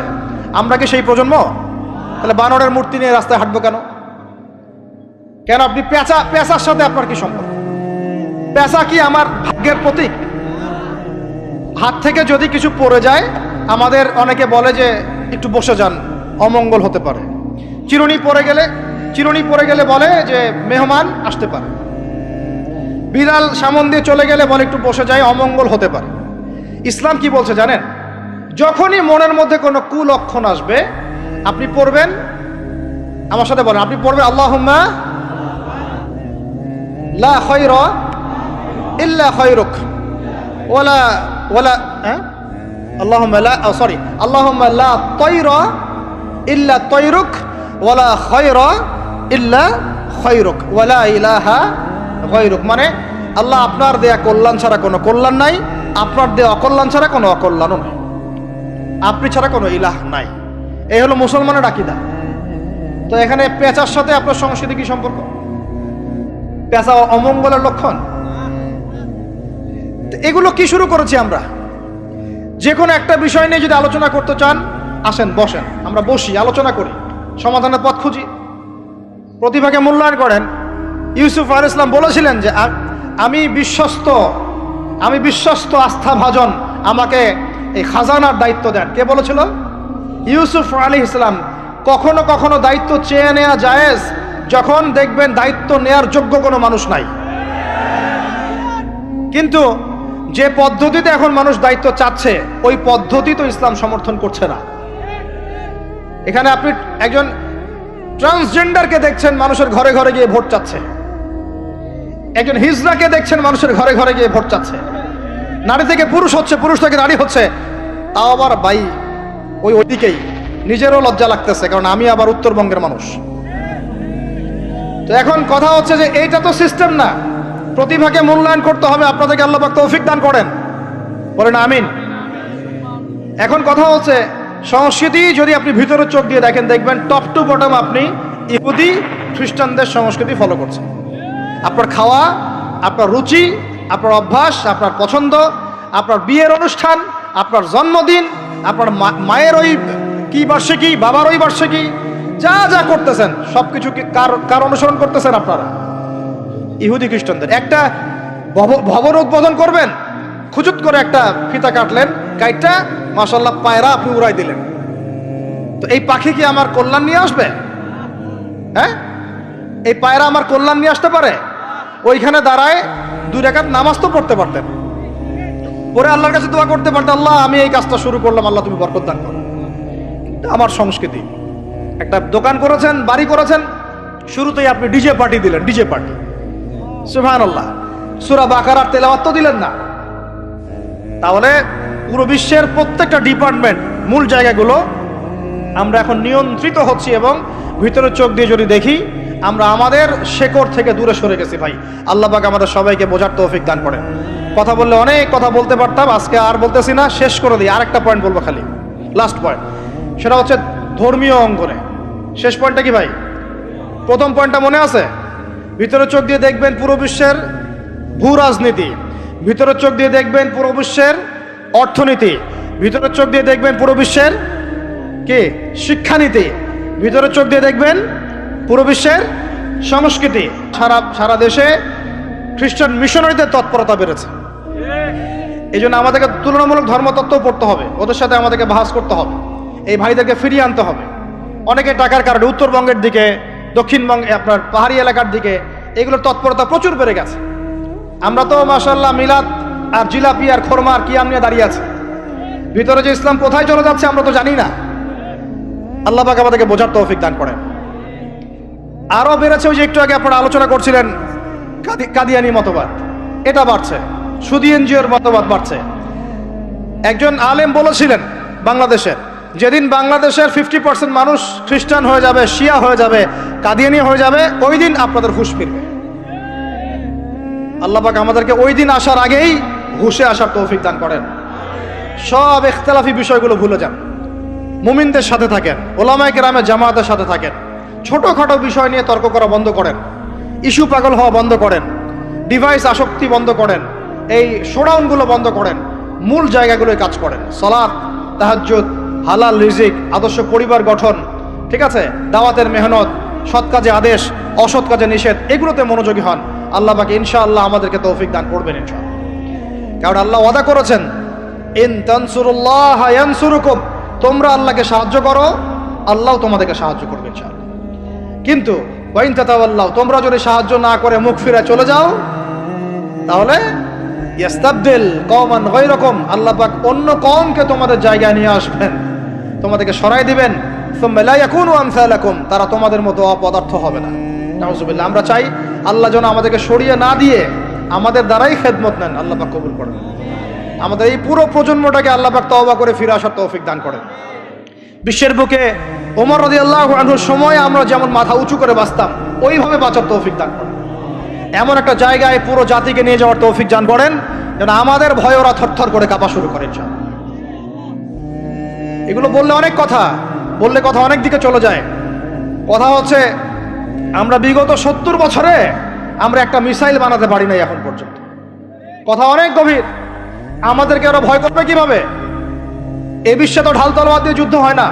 ওয়াইদ্দু লাকুম মাস্তাতাতুম মিন কুওয়াতিন, সূরা আনফালের মধ্যে আল্লাহ পাক আয়াত নাযিল করেছেন, হে মুসলিমরা তোমরা শক্তি অর্জন করো, তোমরা শক্তি সামর্থ্য অর্জন করো। তুরহিবুনা বিহি আদুওয়াল্লাহি ওয়া আদুওয়াকুম, এই শক্তি দিয়ে তোমরা আল্লাহর দুশমনদেরকে ভয় দেখাবা। এটা কে বলেছেন? আল্লাহ বলেছেন। ওই শক্তি কই? তা আমরা আপোষে লড়াইয়ে পড়ে আছি, আঞ্চলিক রাজনীতি নিয়ে পড়ে আছি, ভাইয়ে ভাইয়ে মারামারি কাটাকাটি করছি, আমরা গীবত সমালোচনার রাজনীতি করছি, মূল শক্তিটা আমরা অর্জন করতে পারছি না। আল্লাহ পাক আমাদেরকে সেইটা বোঝার তৌফিক দান করেন। চিন্তা করবেন না, চিন্তা করবেন না, আমরা যদি করতে পারি আল্লাহ পাক আমাদের হাতেই বিজয় দিবেন ইনশাআল্লাহ। আর এটাও চিন্তা করবেন না, নিশ্চিত থাকেন যদি আমরা করতে না পারি আল্লাহ আমাদের একটাকেও জীবিত রাখবে না, একটাকেও না। আল্লাহ পাক সবগুলোকে সরাই দিবেন ইনশাআল্লাহ, দিয়ে এমন একটা প্রজন্ম নিয়ে আসবেন ওরা পারবে ইনশাআল্লাহ তাআলা। এটা ইয়াকিন রাখেন। আমরা যদি গাদ্দার হই, মুনাফিকি করি, আমানতের খেয়ানত করে ফেলি, ওই চেতনা আমরা যদি ধ্বংস করে ফেলি, আল্লাহ পাক আমাদেরকে রাখবেন না। আর হে ঢাকাবাসী শোনেন, আল্লাহ পাক না রাখার জন্য একটা 5 মাত্রার ভূমিকম্প যথেষ্ট। আল্লাহকে ভয় করেন। ঢাকায় জেনা বেড়ে গেছে, সমকামিতা বেড়ে গেছে, মাদক বেড়ে যাচ্ছে, ইয়াবাখোর বেড়ে যাচ্ছে, ছিনতাই বাড়তেছে, কত কি হচ্ছে আমাদের শহরে, আমাদের চোখের সামনে। অশ্লীলতার কারণে এই ভূমিকম্পের আযাব আসে, নোংরামির কারণে আসে, জেনার কারণে আসে, পরকীয়ার কারণে আসে, ব্যভিচারের কারণে আসে, ঘরে ঘরে ঢুকেছে এগুলো। আল্লাহ পাক আমাদের ঢাকাবাসীকে হেদায়েত দান করেন। আমি তো আপনাদের একজন, আমি কিন্তু আপনাদের একজন, আমি আপনাদের বাইরের কেউ না, কিন্তু এগুলো দেখে আমার মনটা কাঁদে, কষ্ট হয়। ঢাকা যেমন মসজিদের শহর, এই মসজিদের শহরের মধ্যে এরকম অন্যায় অবিচার ঘরে ঘরে কেমন করে ছড়িয়ে পড়ে, কেমন করে? একটা অপরাধ হয়েছে আমাদের, অপরাধটা হচ্ছে আমরা সৎ কাজে আদেশ করেছি, অসৎ কাজে সমানভাবে নিষেধ করি নাই। সৎ কাজে আদেশের সাথে এখন থেকে অসৎ কাজে নিষেধ করবেন। আল্লাহ পাক তৌফিক দান করেন। আল্লাহ পাক এই জজবা চেতনা আপনাদের সবার মধ্যে দান করেন, আমিন। আইন হাতে তুলে নেবেন না, কিন্তু অন্যায়ের প্রতিবাদ করবেন। অন্যায়ের কি করবেন? প্রতিবাদ করবেন। শেষ পয়েন্টটা বলি, ধর্মীয় অবস্থাটা কি? ভিতরে চোখ দিয়ে দেখেন। আপনার কাছে মনে হচ্ছে আমরা সবাই সংখ্যায় অনেক বেশি, কোটি কোটি মুসলমান, এত এত মুসলিম রাষ্ট্র, এত এত তেল, এত এত মিলিটারি পাওয়ার, ইত্যাদি ইত্যাদি, এত সংগঠন, অনেক কিছু, এত ধর্মীয় দল, এত আলেম ওলামা। বাস্তবিক অর্থে ভিতরের চোখ দিয়ে যদি আপনি দেখেন, দেখবেন যে আমরা সংখ্যায় বেশি হওয়ার সত্ত্বেও আপোষে অসংখ্য দলে বিভক্ত হয়ে গেছি। যতক্ষণ পর্যন্ত আমরা ইউনাইটেড হচ্ছি না, ধর্মতাত্ত্বিকভাবে একটা জায়গায় আসছি না, একটা জামাআ ফর্ম করছি না, একটা ইমারা কায়েম করছি না, এবং আমাদের মধ্যে একজন আমিরুল মুমিনিন নির্ধারণ করছি না, ততক্ষণ পর্যন্ত আপনি আল্লাহর রাস্তায় দিন ইকামত করতে পারবেন না। এটা আমাদের মূল সমস্যা, মূল গোড়ার সমস্যা। আর এই সমস্যাটাকে আম জনগণ কোনোভাবে উস্কে দিবেন না। আপনারা ওলামায়ে কেরামদের মধ্যে বিভক্তি বাড়াই দিবেন না, উস্কে দিবেন না, অনলাইন গরম করবেন না, চুপ করে থাকবেন। কিছু বলার যদি না থাকে চুপ করে থাকেন, তা বলার দরকার নাই। ওলামায়ে কেরামদেরকে একটা জায়গায় বসতে দেন। তারা যদি একটা জায়গায় বসে, একটা টেবিলে বসে, একে অপরের সাথে মোয়ানাকা করে, চা খায়, সালাম বিনিময় করে, ইনশাআল্লাহ দেখবেন ঐক্য হয়ে গেছে ইনশাআল্লাহ। এবং ওলামায়ে কেরামরা যখন আমাদের রাজনীতিবিদদের সাথে থাকবেন, একটা ঐক্যবদ্ধ শক্তি হবে, তখন দেখবেন রাষ্ট্র, অর্থনীতি, রাজনীতি এবং ধর্মতাত্ত্বিক সব দিক দিয়ে এগিয়ে যাবে ইনশাআল্লাহ। এই জিনিসটার ঘাটতি আছে আমাদের মধ্যে। আমরা অনেক সময় মনে করি ও পলিটিশিয়ানের সাথে আমার চলার দরকার নেই, ও তাগুত, ও কাফের, ও মুশরিক, ও এটা ওইটা। দেখেন, নবী করিম সাল্লাল্লাহু আলাইহি ওয়াসাল্লামকে সবচেয়ে বেশি সাপোর্ট করেছেন তার চাচা আবু তালেব। আবু তালেব মুসলমান হননি শেষ পর্যন্ত। তার বাসাতে তিনি থেকেছেন, বড় হয়েছেন, ব্যবসা করেছেন। চাচাকে কালিমা পড়াতে পারেন নাই, দ্বীনের পথে আনতে পারেন নাই। তাই বলে কি তিনি চাচার সঙ্গ ছেড়ে দিয়েছিলেন? আমরা সবাই নিজেকে আলাদা বিভক্ত মনে করি।